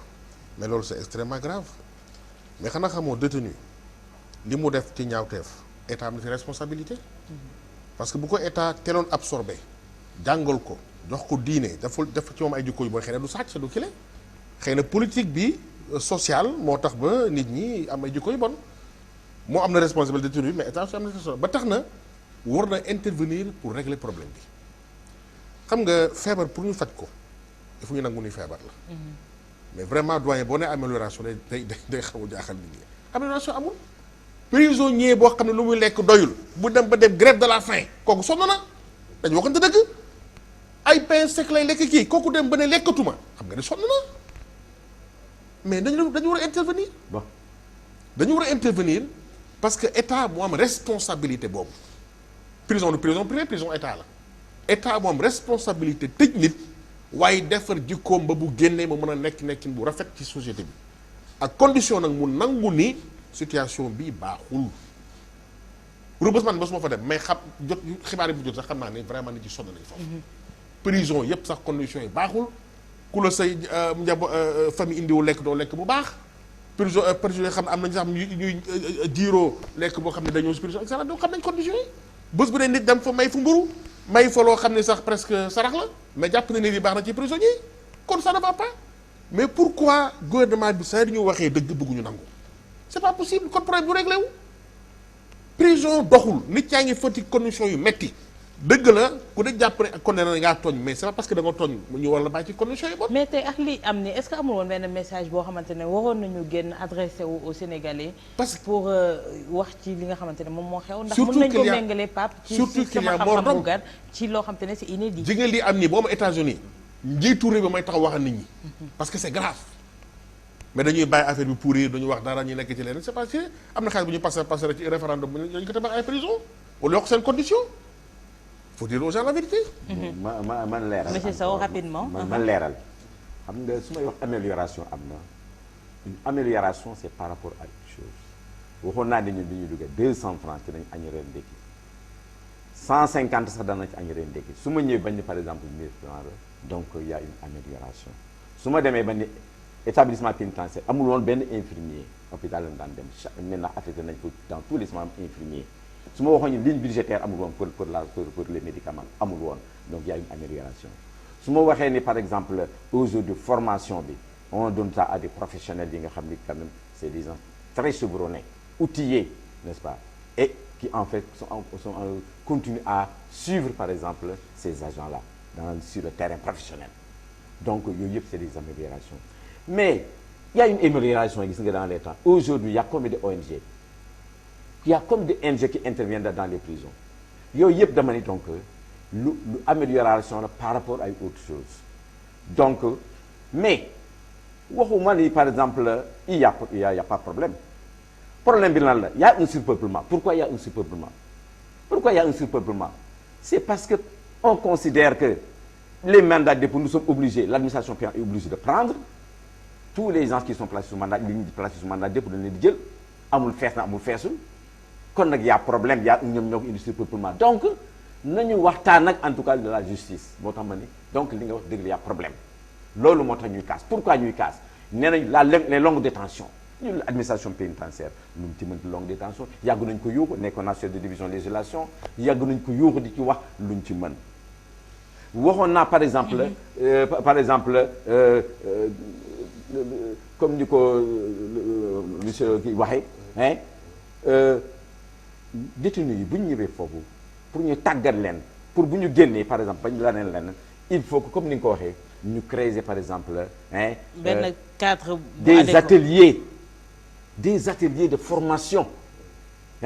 des ateliers de formation ñu xam ne dañu fay liggéey maçonnerie menuiserie métallique électricien et cetera toutes les professions yi nga xam ne am na fi ñu dugal ko ci biir mais boobaa état bi nag moom moo war a gën a jox ay moyens foofu donc la rééducation morale la formation professionnelle mais je te dis encore une fois xëy na li nga wax léegi dëgg la mais avant ça bu Sidi Ndialdamine waxee loolu du ma ko d'accord dans toutes les prisons dañ doon jàngale arabe on a recruté des gens qui enseignent le ministère de l'éducation nationale joxe na loolu dans toutes les prisons jàkka ji dañ fa def jàkka muy Cap Manuel muy comment dire Fort B muy par exemple Camp Pénal yooyu yëpp par exemple dafa amoon ay imam bu doon jóge ci dëkk bi ñëw léegi nag bu changé comme ne nga amatul xëy na ki ñëw war nañ ko wax nag ni ko ki directeur bees ni ko nag loolu lu am njëriñ la parce que dafa bokk par exemple ci formation gars yi dafa bokk ci leen di tàggat loolu am solo jeex na monsieur Sow déedéet damay wax itam xam nga fan la ñu mën a insister leer na li ñu war a insister mooy li ma wax léegi pour lutter contre le surpeuplement ma ni il y a une possibilité au niveau du ministère de la justice la réduction des peines am na la libération conditionnelle am na. xam nga point yooyu yëpp wax nga ko ci loolu lépp par exemple kon nag administration pénitentiaire peut-être am na ci une part de responsabilité mais revendication yi nga xam de reproche revendication yi nga xam mais on avance monsieur Sow revendication yu fort yi nga xam ne moom la gars yi wax léegi lan la li tax ñu grève c'est pas parce que ay lekk geeg naan geeg yu mel noonu. mais c'est parce que donc man je comprends maintenant le problème gannaaw quelqu'un comme monsieur Sow mooy raisonner nii un régisseur ak fi mu jaar ak formation am yëpp kon bu yeboo rek ñu yërëm prison yi te wax ne prison yi jeex na ku ko xam di ko doxal war faa jël ay nit mooy raisonner comme ça mais du ku fay nekk ca biir comme ni ma ko waxee du lu ñu dépassé lu fa amoon lu fa amul infirmier yi mu wax ne ñu ngi leen door recruter amoon na fa te li may wax il y a de cela plus de 30 ans amoon na fa efficacité ba moo fa amutoon médecin amoon na fa mosu faa dëñ du temps de Senghor comme du temps de Diouf comme de Wade comme bi fi sa tey bi mosu fa jóge donc su fekkee moom nii la koy gisee gis na ne lépp baax na. non mooy ñëpp baax na de dama ne amélioration am na mooy loolu benn médecin moo fi amoon ñun bi fi li mu wax ne léegi dañ fay recruter ay ustaas ñi ñëw di fa jàngale di fa def nangam ak nangam bu fekkee am na ci këyit yi man ca biir kaso ba laay waxal man waxuma la am ci këyit yi man xam naa naka jekk xam naa ba fédération nationale des associations islamiques Abdoul Aziz Junior jiite ko ak Moustapha Cissé discuté woon loolu ci jamono bu yàgg bañ d'accordoon xam mun naa laa wax ay ñoom imam diw ak diw ñun ci recruté woon waaye loolu yëpp ci këyit la man waxuma la ci këyit yi man dama dem ba dund ko man dewuma di nekk ci benn kaso boo xam ne meuble ñu dem yóbbu ma 5e secteur wala dénk ma nu mu tëddee régisseur wala ñu dénk ma keneen nga xam ne ci bunt bi ñi la fi wax yëpp ñu bëri ak ñi jàpp ñu bëri kenn ci ñoom dugul ci biir kaso ba man dama la koy wax néeg par néeg donc man li ma lay wax pratique la bu fekkee nag yéen ñi nekk ci biti jàpp ne yéen a ko xam yëf yaa ngi amélioré ni ngeen koy amélioré kon catastrophe bi dana leen betti ëllëg waxtu wi am puisque man comme ni ma la ko waxee wax naa la yàmbaa ji dama wax ne ma dëj na wax naa la nu nga ko fa tuddee doom ji lañ koy tuddee wala weer wi kooku dooma wax ne benn prisonnier moom moo koy werante ci tur wi wax naa la ca camp bi nee naa la ca camp bi bi ñuy jël ndox kii ko ci mu tàng ñu ñëw indil la ko siim la ko boobu lañ fay séddale waaye yàpp wa dañ koy pàcc jox ko kilifa ya fa nekk ca kaso ba itam dafa am ay kilifaam li may wax yépp mentalité la bu fa nekk ci biir lekk yi jógee ci biti nag di ñëw di fa indi patron yi di ko fa indi buñ desalee mun naa laa wax yooyu yëpp naka la ko kiyee mentalité la bu fa nekk boo xam ne féeg teggiwuñ ko prison comme ni ma ko waxee place la boo xam ne ay nit a fa nekk dañ leen a war a jàpp ci condition yoo xam ne yu baax la loolu ñu war koo recopier ci yeneen ak yeneen i réew ñi ñu recopier ci ñoom la neen gis nañ détention na muy mel gis nañ leen ñiy seetaan télévision gis nañ leen ñiy def nangamte ay terroriste nga ca lu nekk nga ca prison yi nga xam ne fu mel ni Amérique bi mu demee sax ba bëgg a génn loolu daf ko yóbbu ci beneen réew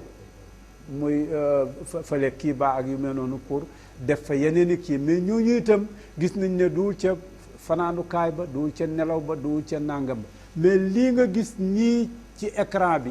actuellement gis ni ñu tëddee nii doo ko gis ci benn prison ci prison yi àddina bi wala fu ñuy respecté dafa am loo xam ne da nga ciy ne wàtt sa baaroom bu fekkee nag dañoo def suñ waxtaan yii ak suñ débat yi mooy wax coow leen dëgg réer ñu jàpp ne lépp baax na yëf yaa ngi amélioré dafa gaawul rek nangam ak nangam dafa am fu ñu jàpp ci réew mi ne mbalit la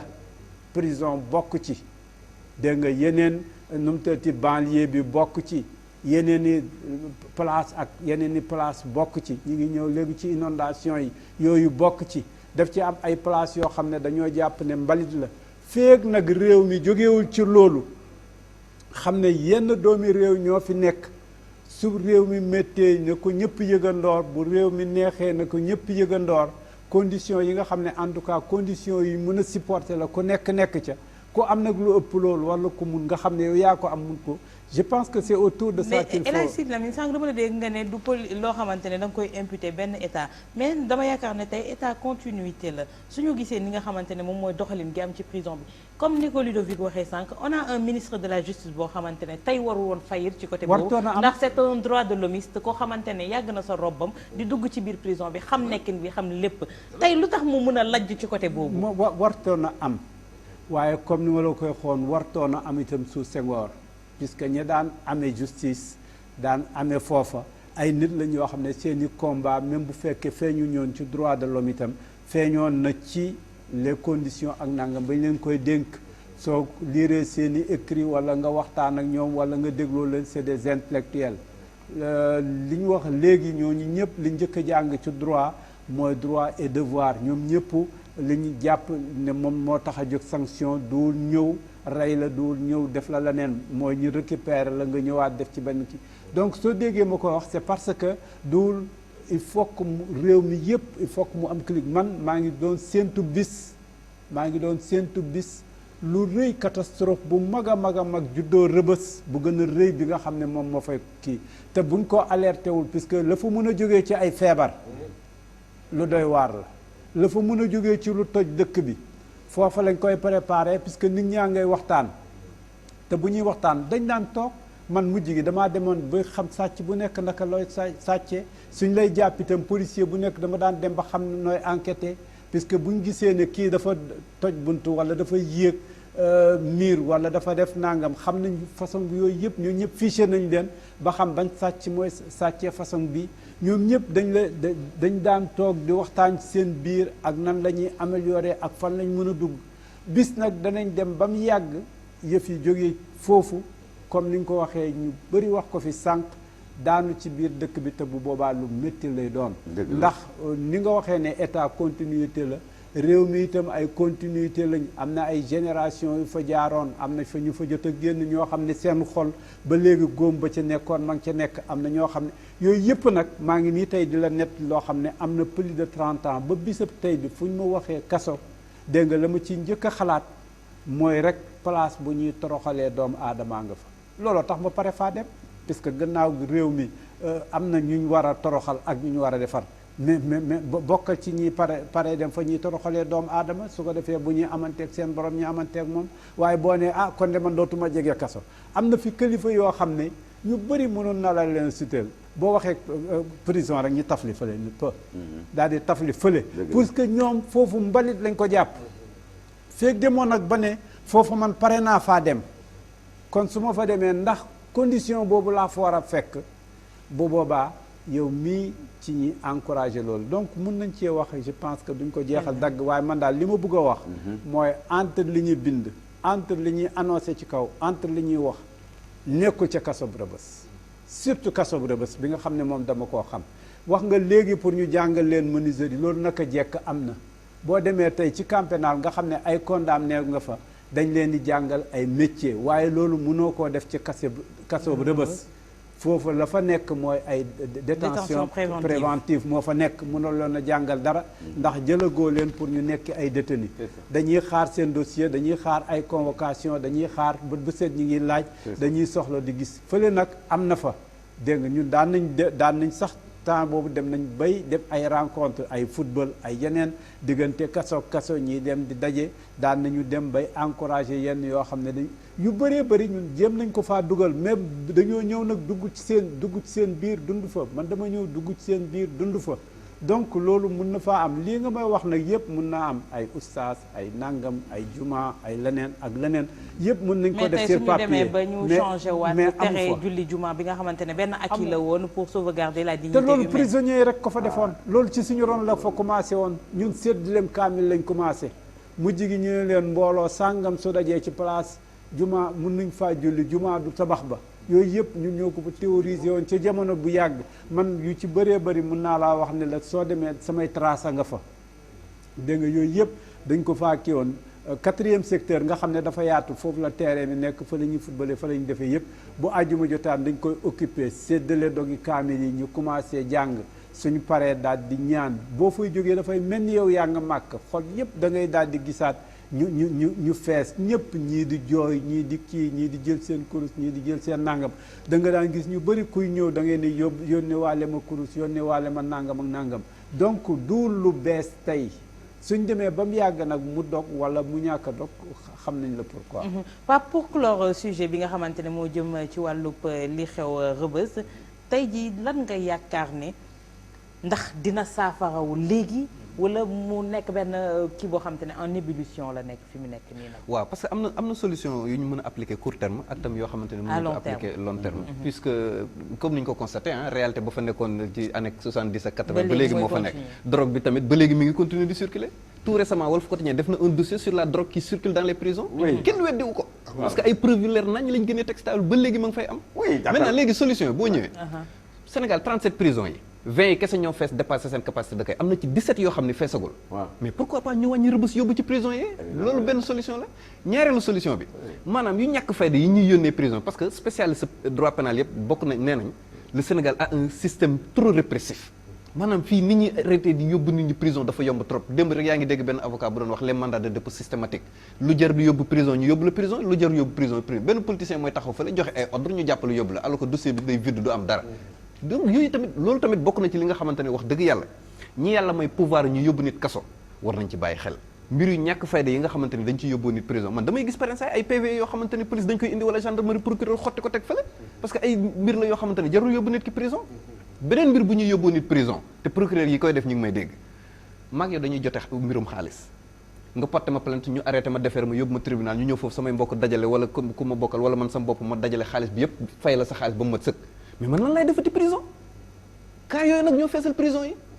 affaire bor la fay naa la ba mu mat sëkk amatul lu ma lan laay defati prison normalement dañ ma war a libérer bàyyi ma dem ak tamit yeneen cas yu bëree bëri yoo xamante ne war na mën a yem police wala gendarmerie wala maison de justice yi lijjanti ko plutôt que muy yegg si prison loolu ay solution la mais tamit digg yi nga xamante ne wax dëgg yàlla ministère de la justice ñi ngi koy diggee te duñ ko respecté tamit wax dëgg yàlla war nañ ciy jug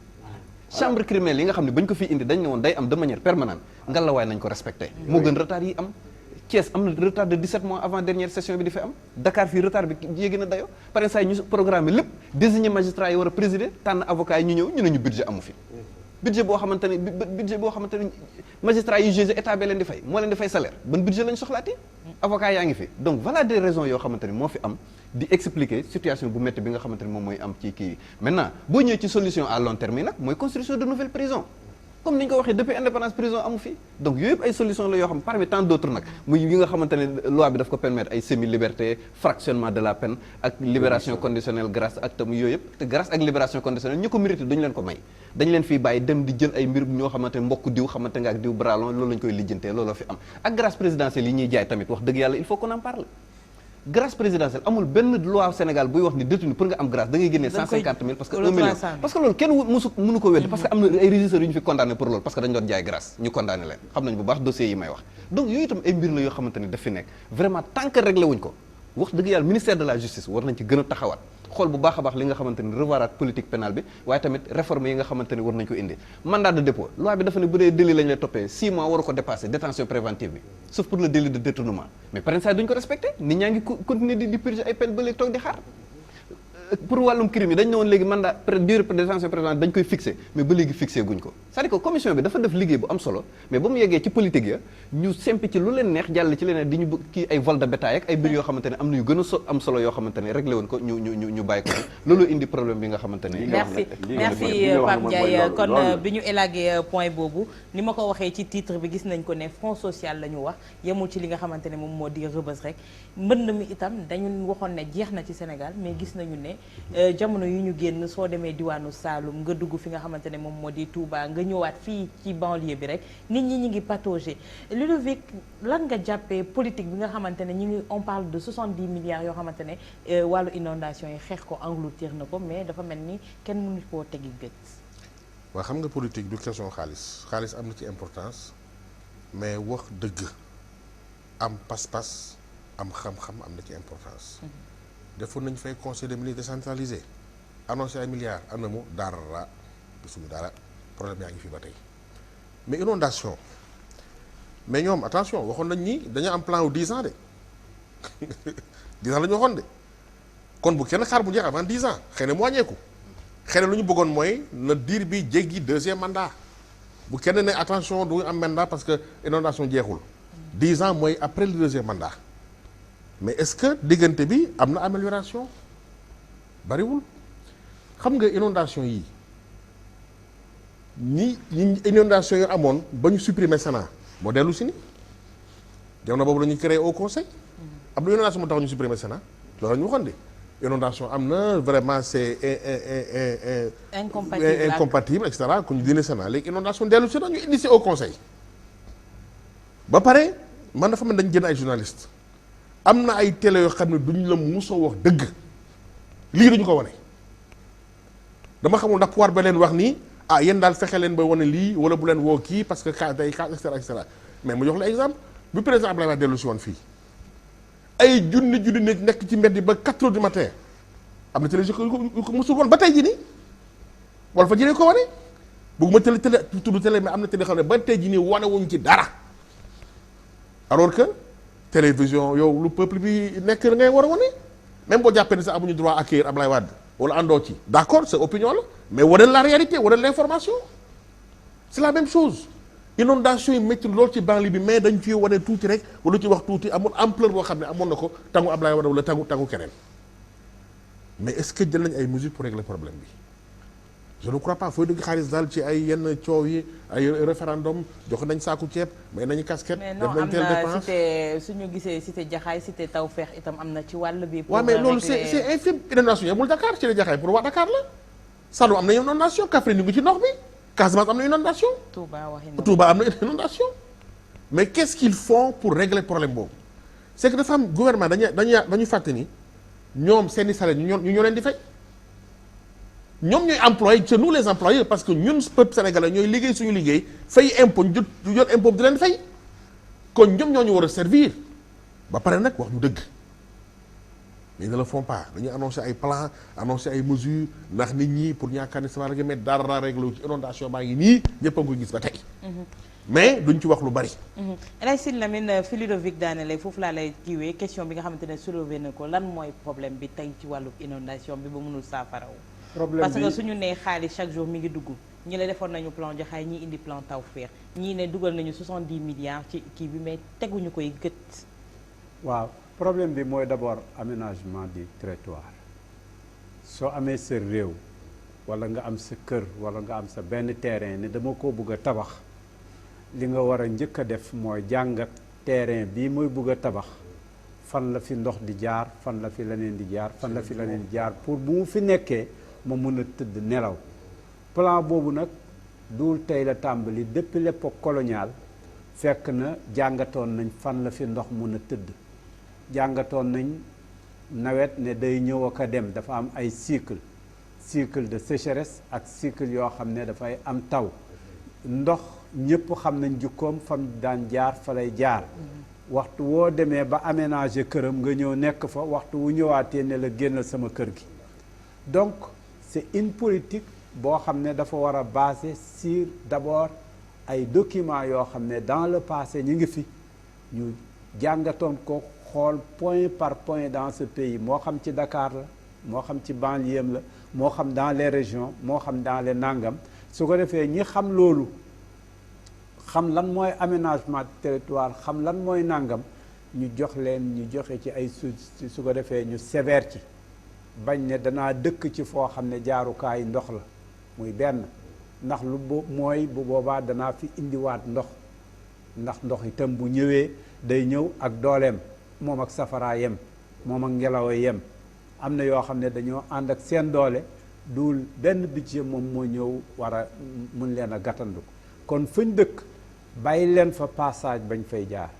su ko defee nag yooyu yëpp boo ko jëlee d'une manière générale bu boobaa ay moyens yoo ci am ne dañ def ay caniveau dañ def canalisation daan nañu amoon na lu amoon ci jamonoy tubaab yi ñu daan ko wax TP travaux publics nga xam ne dañ daan am ay période yoo xam ne depuis mois de mai la ñuy commencer di prévoir ndox mi ba balaa muy yegsi waaye duñ toog ba mu tooy xepp tey ñëpp di patauger ñu door a wax ne jóg leen nag ñii di ci coowee ne problème bi résoudre nañ ko dafa yegg seegul ñii di ci wax leneen ñii di ci wax leneen donc problème bi problème de fond mooy dafa bëri ci ñun ñoo xam ne ñu nga dëkk ci biir këru ndox te ndox moomu bu jógee dana wàll dem ci beneen yeneeni place muy benn loolu wax nañ ko fi ay yooni yoon ci ay débat yoo xam ne yu mel nii moo ko taxoon a jóg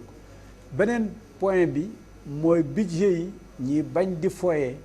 danaa résoudre problème bi ndax ku nekk rek boo ko waxee mu yëkkati baaraamam boo nee def nañ ko ci tel endroit ci foire bi def nañ ko ci tel endroit ci banlieue bi def nañ ko ci tel endroit ñu ne la pourquoi pas Touba pourquoi pas Kaffrine pourquoi pas des endroits yoo xam ne très sérieux ñu ngay dëkk ci ndox ñoom itam xanaa dañoo bokk ci dëkk bi xanaa dëkk bi dafa war a nekk Dakar kon du lu ñuy foyee ne tey problème bi yépp c'est tel endroit boobu naa ko attaqué na nga xam ne c'est tout le pays donc soo demee bay jël budget ba koy teg fenn rek bul jël ne budget boobu su ma ko ci defee bu boobaa danaa mun a gagner sama politique danaa mun a wax ne politique bi def naa ko c'est très sérieux moo tax nag li mu laaj mooy borom xam-xam yi d'abord wax ci côté sensibilisation ñëw waaraatekat bi waare ci am réew ñëpp koy téye bu leen dëkk ci place yi ndox bu boobaa keneen ki nga xam ne beneen côté moral la amee mu def ko en tout cas luñ ci mën a def ci sensibiliser ñi def ko su ko defee nag xam ne réew mi ñu ngi koy tabax dans tant d'années du ma wax sax 10 ans du ma wax 20 ans du ma wax 50 ans mais dana yegg ci ak routam yi ak yi ñuy def yëpp képp ku fi ñëw nag pour aménager fi walla pour nga war fi investir dama fa bëgg a def autoroute dama fa bëgg a def nangam dama fa bëgg a def nangam ñu jël en considération ne ko waaw évacuation eau bi nag nan lay demee da nga bëgg a def autoroute Dakar nangam da nga am tant de millions yoo xam ne bët bu set ñu fay la ñoom ñëpp ku nekk ci ñoom tant de francs loolu soo ko xoolee yow nee nañ la fayakul def la ci jox nañ la faveur yëpp waaye ña fa dëkk nag nga nar ñoom problème boobu la mu leen di créer ci inondation puisque ubbi nga route élevé nga kii bi def nga nangam conséquences ya nga seet moom itam nan la cay participer dafa am ñu war a fay facture bi puisque am na yi xew yu bëree bëri kër yi ngay jël ne dama bëgg a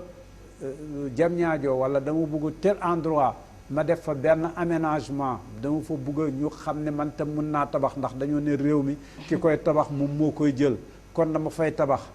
ki fay tabax war naa poser problème bi ndox mu ci jógee waxtu wu tawee te nga xam ne liñ sakk place yam daan jaar mënatu faa jaar fan lay déversé yow mi nga xam ne yaay ñëw nag ñu jox la marché boobu lan moo ci nekk sa participation je pense que il faut négocier les marchés quand il s'agit des autoroutes quand il s'agit des bâtiments il faut dire à la population la vérité te ñi leen ko wax yëpp war leen ko wax na ci niti diine bi bokk na ci niti aada bi bokk na ci intellectuel bi bokk na ci politicien bi bokk na ci ñëpp bokk pour ñu xam ne itam am na loo xam ne bu ñëwee loraangeeb ñëpp la état na bañ di foyee xaalis ndax la Lamine Gueye daan wax nee na poom séddalem xaalis boo koy seetaani bul yóbbu chaise du yàgg muy benn point monsieur Sow dañ lay interpeller rek ci wàllu kan inondation yi gis nañu ne les responsabilités donc sont partagées askan wi am nañ ci seen part waaye ñi nga xamante ne ñoom ñoo di kilifa yi tamit am nañ ci wàll lan nga yaakaar ne moom moo mën a saafara li ni mel ci diir bu gàtt. waaw comme ni ko si di waxee bu yàgg dëkkuwaay yi dañ ko daan seet fu nekk lañ ko daan teg parce que boo seetee service des domaines bu yàgg ak service bi kii yoroon tey bu njaay mu tuddi encore cadastre ñoom ñoo nekkoon donc di en tout cas faire un travail pour par exemple lotir def un lotissement assez important pour que par exemple ñu mën a installer mais maintenant il y a un désordre maintenant que ce soit le service des domaines service des catastrophes fu nekk la ñu may parcelle fu nekk la ñu may terrain donc ndox fu mu doon jaar rek fa lay jaral loolu moo indi mën na yëpp indi problème partout xëy na loolu bokk na ci mais solution bi mooy ci ni ma ko gisee xam nañu léegi fi mu inondation fi mu am yépp xam nañ ko man daal gis naa ni ñi ña fa nekkoon dëkk fa ñu dindi leen foofu wutal leen fenn fu ci nekk tabaxal leen ko defal leen ko état bi mën na ko mu jox leen ko foofu nag ñu xam ne place ndox la c'est un lit de ñu bàyyi leen ñu bàyyi ko noonu kon mu aajul ba léegi ci wàllu aménagement ci sama yaakaar bu ñuy defar parce que léegi xam nañ le constat est clair tout le monde sait que fii place ndox la ña fa dëkk ñu yëkkati leen fa jël leen fa état jéem nag régler problème boobu wutal leen fu ñu dëkk jox leen fu ñu dëkk fi nga xam ni wax dëgg yàlla avec la participation du service des caractéristiques du domaine ñu xam ni fii ndox amu fa ñu dëkkal leen fa man loolu gis naa ni loolu solution lay doon. Pape Ndiaye ñu évoqué problème boo xamante ne mi ngi jëm ci wàllu inondation yi kon en tant que homme de média gis nga li nga xamante ne moom la ñuy jànkonteel saa su inondation amee soo demee ci secteur yooyu yëpp et tout le temps ñi nga xamante ne ñoo ciy communiquer ci fànn boobu chaque jour communication bi day clair obscur laa ko mën a tuddee daal. waaw ci wàllum communication boobu par exemple man dafa am benn discours bu irresponsable boo xam ne dama koy faral di dégg tout le temps ci autorités yi bu ñu justifier wàllum inondation yi parce que à chaque fois argument bi ñuy joxe mooy population yi ñoom ñoo dem dëkk ci zone inondable yi mais loolu wax dëgg yàlla wax la boo xamante ni police ana gendarmerie ana contrôle puisque état ñoom ñoo am mission régalienne dëkkal leen tamit war nañu wut yeneen solution yu gën a efficace plutôt que ñu taxaw di incriminer population bi ensuite beneen précaution bu ñu war a jël à chaque fois dañu seetlu ne tam ci mesure yi ñuy jël pour xeex inondation dañuy bàyyi ba nawet bi ñëw ñu koy soog a jug bu nawet bi jeexee nañ koy teel a tàmbali teel ci jug su ko defee kon zone inondée et inondable yëpp ñu mën a xool yan taxawaay la ñu am pour que bu nawet bi ñëwee population yi bañati yi nekk ci ay jafe-jafe waaye tamit beneen mbir bi nga xamante ne tam lu jar a wax la moo di ne à chaque fois bu ñuy waxee mbirum inondation day am ay xaalis bu bëri bu ñuy dajale bu ñuy dégg te duñu xam fu ñuy dugg ba ci xalif généraux yi sax contribué woon nañ am na xalif général bu fi joxe woon 1 milliard fan la dugg ana xaalis bi chaque année nga dégg ay milliards yu ñu dugal ci inondation bi mais chaque année les mêmes problèmes ngay gis ci zone inondable yi yaakaar naa ne foofu tamit war nañu def OFNAC war na def enquête ci wàllu woowu xaalis milliards yi ñu dugal ci inondation bi fan lay dugg ba du am solution. Pape Ndiaye on parlait de communication dañuy avancer un peu communication gis nañu ne mu mel ni loo xamante ne suñuy njiit dañ koo tële wàllu communication anam gi nga xamante ne moom la ñu war a waxee ak askan bi ndax déclaration kii di premier ministre fan yi ñu génn xuppaate la woon ak dankaafu suñu demee ba kilifa taxaw jàkkaarloog ay moroomu kilifaam di fëgg dëna di xuppaate ndax loolu lañ doon xaar ci moom mu leeralal ñu si suñu pétrole ak suñu gaz fan la dugg. waaw man dama yaakaar ne premier ministre dafay jaawale ndax moom bu ñu waxee ci famille présidentielle moo leen di défendre bu ñu waxee man daal ça me surprend bu président Ablaye Wade waxoon sax ci famille kii bi bon c'est vrai que rafetlu ñu ko moom moo di défendre mais diggante président ak premier ministre seen relation d'affection ça ne nous intéresse pas li ñuy xaar ci premier ministre mooy bu def liggéey bu ñu ko sant pour l'intérêt du Sénégal mais buy wax dafa mel ni day défendre la personne du président et la famille du président surtout kenn xaar loolu ci moom chaque fois bu defee discours loolu ngay sentir mais moom dafa war a xam ni dafa mission régalienne am na droit am cofeel ci ki ko fal mais loolu warul feeñ ci discours am rawatina nag ay menaces moo tax ma dama yaakaar ni politique wala nguur day dem ba day naaguloo nit daal mais pourquoi duñu wax suñu pétrole bi premier ministre moomu ko Macky Sall moomu ko pétrole Sénégal la dañu ciy wax ba Sénégal tukki am nañ droit wax ci mënul tere kenn wax ci pétrole kenn interroge pourquoi un membre de la famille présidentielle ñëw ci pétrole li mu def discours yëpp répondre à la question principale qu'est-ce que le frère du président vient faire dans le pétrole du Sénégal te mës ta yëgul ci pétrole pourquoi joxuñu ko bëgg ma jaxumpa ndax joxuñu ko suufi pay ndax joxuñu ko man mi ndax maa moom ñoo yem di mosoo yëngu ci pétrole pourquoi jox ko bàyyi ma xanaa moo ma gën wala moo ma gën a nekk citoyen c'est ça la question qu'on lui pose bu fekkoon nañ ko jox koo xam ne am na background ci pétrole wala ci kile ñu kenn wax mais li ñëpp wax y compris forum civil ndax forum civil ba ki dem la foog doon gàññi pouvoir bi fi nekkoon arrangé na leen waxuñu dara mais pourquoi saa ñu waxee loolu arrangé wu ñu ne kenn du wax mais ça c'est antidémocratique et c'est même dangereux boo jiitee réew da nga waroon nangu contradiction gonoo muus nit ñi conseil yi la wër sax am na ñeneen ñu gën a muus ñoo xam ne xamoo leen kon ñoom bu ñu waxee déglu leen mais def déclaration ni tëkku nit ñi bu kenn waxati ci wàññi mandat bu kenn waxati ci pétrole pourquoi duñu wax mandat bi suñu mandat la ñu ñoo koy joxe ñoo koy nangu di pétrole suñu pétrole ñu ñoo koy jëfandikoo ñoom ils ne sont moo tax ma ne la ñoom dañuy fàttali ils ne sont que des employés xaalis bu ñuy fayee ku ñu ñoo leen di ko jox alkaati buy tóojul Macky Sall ñu ñoo koy fay Macky Sall fayu ko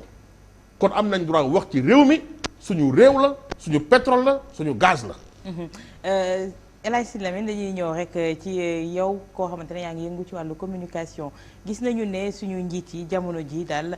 mu mel ni quand il s'agit des questions de l'heure li soxal li nga xamante ne moom moo di askan wi duñ ci yàbbi mais quand il s'agit de défendre la famille présidentielle ñoom ñëpp ñu jugandoo au garde à vous. waaw xam nga réew da ngay nangu walla nga bañ a nangu soo xasee ba nangu ne am na ay institutions yi fi nekk institutions yi jeu bi mooy démocratie démocratie mooy transparence yooyu yëpp nga taxaw ne man lii bokk naa ci danaa ci dugg nga nangu ne notion yi nga xam ne moom moo ko lal mooy ñëpp yem ci bu boobaa amatul président amatul gardien amatul keneen ñëpp a yem ci ñu poser pour loolu yem surtout nag li ñëpp bokk xëy na sax li ku nekk moomal sa bopp yaa ko moomal sa bopp bu ñu leen fekkoon dans leur domaine ñu dem bitim réew walla ñu ñëw ci fii loo xam ne c'est privé ñu ñëw dugg fa def fa seen lañ fay def waaye nag suñ xasee ba dugg dans un domaine public yi nga xam ne dafa am ay critères yoo xam ne critères yooyu moom moo ko war a leeral ba soo ko xañee diw ñu ne dafa remplirul critères yi ñu xool ne c'est vrai soo ko joxee diw ñu ne daf ko remplir bu boobaa su ca débat jógee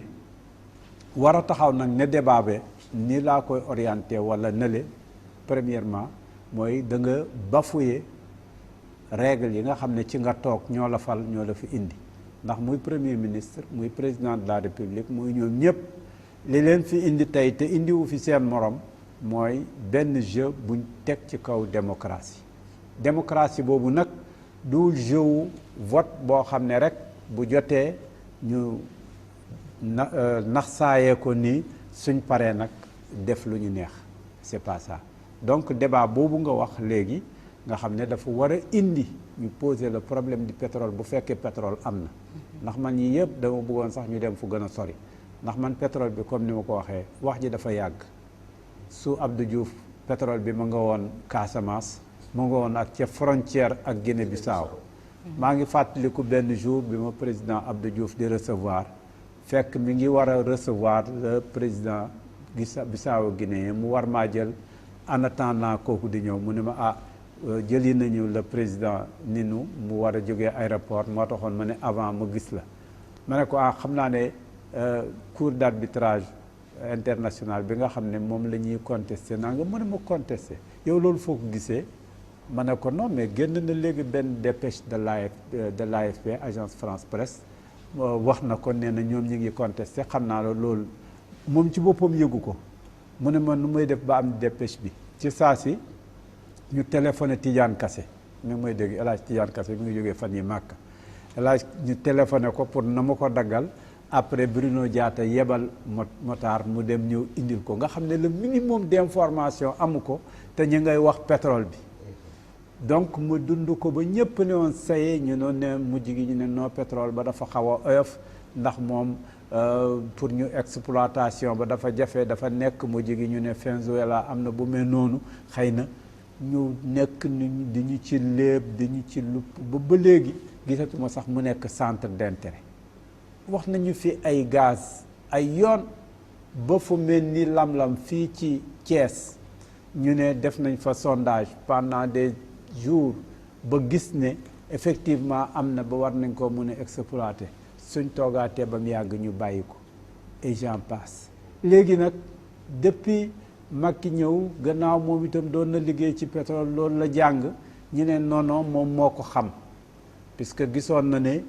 pour nga mun a accepter benn marché il faut mu def nangam il faut mu def nangam wax na rigueur bu yaatu boo xam ne nee nañ moom mu mun a kii ak rigueur boobu léegi nag ñu impliqué waale ci ne famille sax ñoo ca nekk frère am entre parenthèses fii la nekkoon ñoo doon patron moom fii la nekkoon moom bind na ko sax nee na ligne 50 francs lañ ko doon fay bu defaan ligne waaye waruñ ko woon a fay ndax ñun dañ ko doon jàngal nan la ñuy bindee l'écriture journalistique waaye terewul daan nañ ko ci fay 50 francs donc fii la nekkoon moom ci boppam jógee na nag ci ligne 50 francs léegi ligne 500 millions la soxla dégg nga kon yooyu yëpp mooy fii doon nañ ko jàngal di ko fay fële itam bugg na la nguur geeg frère beeg am yëpp bu fekkee am na si c'est vrai man yooyu yëpp je mets le doute est-ce que lii yëpp dañoo bëgg a naxloo est-ce que dañoo bëgg a fàtteloo inondation yi kaso yi problème yi ba pare nag indil ñu problème mu pétrole ak problème mu nangam su ko defee naan ñu réew mi sax soo gisee ñi ciy sonn ñëpp war cee góorgóorlu mooy dafa am pétrole te pétrole bi li ma koy jeexalee mooy benn anecdote dama dem Mauritanie ma ñëwee ci hôtel bi war a gis président bi guddi gi yëpp man ak Abdourahmane Camara ak yooyu ñoo fanaan ak président bi Wuld Val dégg nga muy jël téléphone fii bañ koy laaj naan quoi président kañ lay passé woo ci ay secrétaire xam nga dañoo gis ay pratiques yoo xam ne ba nga xam ne il fait tout di rey boppam ci pétrole bi ba ñëwee ci hôtel bi ma ne yéen de dama war a ñib si ndax yéen fii mu toll am ngeen pétrole ñu ne pétrole bi moo gën a xasaw jën te jën yi feeñ nañ fi ba jógee fi mosuñoo yëg ne réew mi am na jën ndax li ci océan bi yëpp li ci jën yëpp dañ koy tibb di ko yóbbu bitim réew pétrole bi itam dañ ko nar a tibb yóbbu bitim réew rek bàyyi leen ñu jël ñun de yëguñ ne am na pétrole donc Mauritanie ba ñu waxee am mujj gi cour arbitrage international lañ leen tegal leen fa loo xam ne mu mel ni état amatu fa tibb yëpp yóbbu ko fa neen kon yii ñu ñuy wax tey ci pétrole bi débat bi en réalité pour man ci ni ma ko jàppee du famille présidentielle yooyu yëpp lu ñuy kii la waaye bu fekkee am na itam ba war a am pour répondre ci sa question le débat moom il doit être serein. Il est autorisé puisque la Constitution est claire dans son article 8. Chaque citoyen a le droit d'exprimer ses idées librement avec les moyens qu'il dispense, la voix, la plume, l'image, yokkaat ci la manifestation. loolu depuis première constitution bu 63 ba léegi mi ngi ci bi ñëwaatee bu 2001 bi ñëwaatee itam ñu def ko donc cette liberté elle est sacrée dafa weesu di dem le premier ministre dafa weesu di dem le président de la république mooy fondement bi nga xam ne ci la tabax bi taxaw soo ko dajjee rek tabax bi ci boppam léegi nag problème bi est-ce que dañoo bëgg a dajji tabax bi wala dañoo bëgg a nax nit ñi pour ñu fàtte seeni problème point d'interrogation. Point d'interrogation boobu Pape Ndiaye laa koy jox xëy na mu mun ci indi tontu ndax dañoo bëgg a dajji tabax bi wala rek dañoo bëgg a sëlëm ñi nga xamante ne ñoo di nit ñi rawatina forme de communication bi nga xamante ne. mooy suñu gouvernement yi moom la ñu yoree. waaw xam nga premier ministre moom il est le chef du gouvernement. loolu moom depuis primaire lañ la koy jàngal éducation civique te dañ lay jàngal sax ni il coordonne l'action du gouvernement. donc ce qui veut dire que mbirum gouvernement bi moo ko war a yitteel. mais bu ma gisee un premier ministre qui défend des personnes qui ne sont pas membres du gouvernement man daf may xaw a jaaxal parce que personne ñi muy dëj seen défendre ils ne sont pas membres du gouvernement yoruñ benn poste ministériel amul benn responsable boo xamante ne officiellement état bi dénk na leen ko loolu tamit xaw na tey xel. l'autre chose mooy menace d'emprisonnement yi ñuy def concernant Abdoul Mbaye ak Sonko dama ci gis ay gàllankoor yoo xamante ne ñoom xëñ na ba ñuy wax gëstuwuñu woon loolu. tout récemment le chef de l'État dafa lancé lu ñu tuddee dialogue national woote classe politique bi yëpp ci benn déggoo boo xamante ne bon dialogue national mën na jàpp ne solaat nañ ko prétexte la woon rek mais yow ngay woote dialogue national en même temps tu menaces d'emprisonner des leaders de partis politiques ça peut poser problème te mën na indi ay troubles politiques yu graves yoo xamante ne war nañu mesurer conséquences yi balaa ñu ciy dem muy xam pour Abdoul Mbaye la ak tamit ki nga xamante ne moom mooy inspecteur Sonko. Ensuite toujours par rapport ak menace d'emprisonnement boobu sax man je me pose la question de savoir yan délit lañ leen war a reprocher parce que boo jëlee le cas de Sonko li mu wax dafa leer violation de devoir de réserve moo tax ñu révoqué ko te moom neen li mu wax yëpp mi ngi ci site officiel direction générale des impôts et domaines amul benn dossier personnel bu ñu ko joxoon pour mu war ko traiter mu porter ko sur la place publique man je m'interroge man may interroger ni ñii yenn infraction lañ leen war a nar a toppee xam naa dañ fi nar a indi rek délit fourre-tout yi gars yi wax ay offense au chef de l'État ak wala atteinte ak wala divulgation ak article 80 yu mel noonu la ñu bëgg indi mais en tout état de cause ñu xam ni ñi ñu amal affaire ay leaders de parti politique lañ te am na ci loo xamante ne constitution mayu ko loi yi nga xamante ne moom moo consacré liberté mayu leen ko tamit waaye tamit ñu gën a bàyyi xel ci li nga xamante ne moom mooy rôle ak prérogative bu premier ministre jar na nekk na loo xamante ne peut-être nañ ko gëstuwaat bu baax bàyyi ci xel bu baax a baax. mais tey ñu entouré wu de fins communicateurs te seen communication ba léegi dafay sooxe. waaw man dama gis ne ñaari mbir moo koy waral parce que tamit on peut être un excellent journaliste mais très mauvais sur le plan de la communication parce que journalisme et communication ça n'a absolument rien à voir. nga entouré wu les meilleurs journalistes du pays garantir la nga am la meilleure communication possible. mais yoruñu sax moo nga merci pour clore rek dañuy bàyyi monsieur Sow ci li nga xamante ne moom moo aju yëpp ci fonds social bi tey lan nga yaakaar ne suñ ko mënee def dina am li nga xamante ne moom moo di apaisement suñu xoolee ne wax nañ fi wàllu rëbës wax fi wàllu inondation wax fi itam si lu jëm ci doxalinu réew mi. bon je commence d'abord par rëbës les prisons. dama wax ni comme ni ko Sidi waxee bu ñu deful nànk Rebeuss bii nga xam ni ngi koy foyee mën na taal réew mi boo seetee ne par exemple ñi ngi construire ay brigade de gendarmerie partout commissariat partout hein poste de police de partout ñu koy tabax te loolu yëpp ñi ñuy arrêté ñu ngi leen di yóbbu ci benn place donc déséquilibre boobu bu ñu am explosion te administration pénitentiaire dafay gérer ñaari catégorie sociale c'est-à-dire le personnel et la population pénale amul benn corps ci état bi bu nga xam ni raw na administration bi nga xam ni mooy gérer ñaar yooyu te ñi nga xam ne dañ leen téye c'est des cas yi nga xam ne souvent c'est des aigris des gens des révoltés des gens yi donc yi nga xam ne vraiment ils sont considérés comme hors la loi tu vois donc dañuy créer benn désordre dans ce pays te comme l'a dit si génni si bi gis nga ñooñu bu ñu génnee loolu moo tax récidive bi di am prison yi di fees dañuy jàng lu ngeen xamul donc war nañ xoolaat donc prison yi bu baax jox leen seen gëdd agent yi itam ñu jox leen seen gëdd na mu waree jox leen seen ndàmpaay ni mu gën a waree et former leen ni mu gën a waree seen statut bi nga xam ni ñoom ak yeneen corps yi ñoo demandoo ñoo départandoo ce statut boobu itam ñu jox leen ko ndax seen xel gën a dal ñu gën a mën a liggéey vraiment si je prends le cas de la police ñoom par exemple agent de police yi bu yàgg benn at lañ doon def léegi ñaari at la ñuy def agent de pénitentiaire benn at la ñuy def te yooyu dafay répercuter ci seen traitement D'accord. bon sur le plan sur les inondations comme ni ñu ko fi waxee rek mooy loolu c'est partout ailleurs man daal noonu laa gisee daal ñu tabaxal leen faneen jël loolu vraiment mun na xam ne inondation la ay ndox c'est place ndox la ñu teg ko noonu xam nañ lañ koy exploiter sur le plan par exemple de l'intervention du premier affaire pétrole bi man dama ci jaaxle sax démb sax gis naa la man dama ci jaaxle ñii dañuy wax lii ñii wax lee ku nekk di indi sa document ku ne indi sa teg finalement je dis que bon je ne sais pas là où se trouve la vérité dëgg la vraiment donc vraiment ñu ngi sant bu baax ñaan yàlla daal vraiment yàlla defal jàmm mais encore une fois je précise li ma xam rek laa wax li ma fekkee démb ak li ma fekkee tey moo tax si bi itam li mu xamoon la wax mais li ma gën a wax daal mooy ñaar la comme ni ko wax si Pam Ndiaye waxee y a 3 ou 4 choses yi nga xam ni war nañ ci bàyyi xel surtout Rebeuss voilà pour solution bi jërëjëf vraiment jërëjëf monsieur Sow ñu koy jaajëfal El Hadji Sidi Lamine ni ma ko waxee woon sànq ci ndorteel ba foofu laay ñëwee pour ñu tënk rek gis nañ ne marmite bi mi ngi bax naam ci matt lañ ko teg ndax dañuy rocci benn matt bi mu fay wala dañuy xambaat yaakaar naa ne li mën a defar réew mi mooy ñëpp xam ne ñoo ko bokk ñëpp itam pare fay le prix bi nga xam ne loolu laaj na ko pour ñu tabax suñu réew waxuma sax tabax suñu réew waaye ñu nekk modèle pour l'Afrique mu mun ñoo roy lépp nag su ma ko tënkoon ci benn baat rek laa koy tënk waxoon naa ko du ma dëñ di ko wax réew mi révolution rek ko koy defar révolution rek ko koy defar yéex yàgg bu amul révolution du baax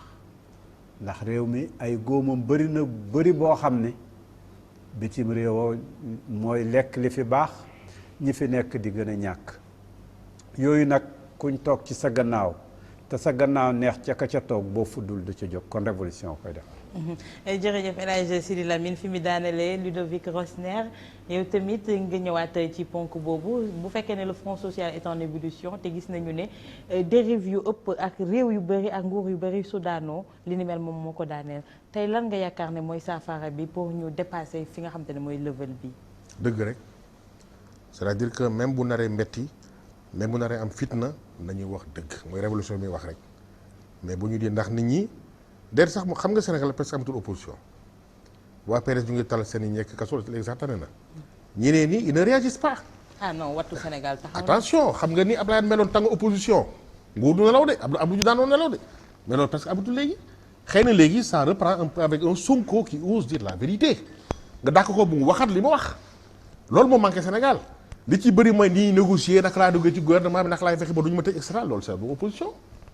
ba pare président nee na je vais réduire l'opposition à sa plus simple expression yow ci opposition nga falu opposition ku jógee falu de nga faloo pare na nga léegi da nga tëj opposition c'est un problème aussi et il semble qu'il réussit parce que ñu wax léegi bari ñu Sonko mii il faut qu'il serve d'exemple waxu ba wax pour yàq wala wax pour yëkkati fitna mais il faut ñuy wax dëgg li baax dañ ko wax li baaxul dañ ko wax te jublu ci dara dul defar Sénégal. ndax révolution bi président wax moom mooy defar réew mi. mën na nekk dafa war a nekk parce que révolution mu ñuy wax du violence de mooy ñëpp jóg. mu metti mu faju loolu mooy révolution na ñëpp jóg wax lu mettee na metti après mu faju ku ne toog sa place doo fa jógee. Pape Ndiaye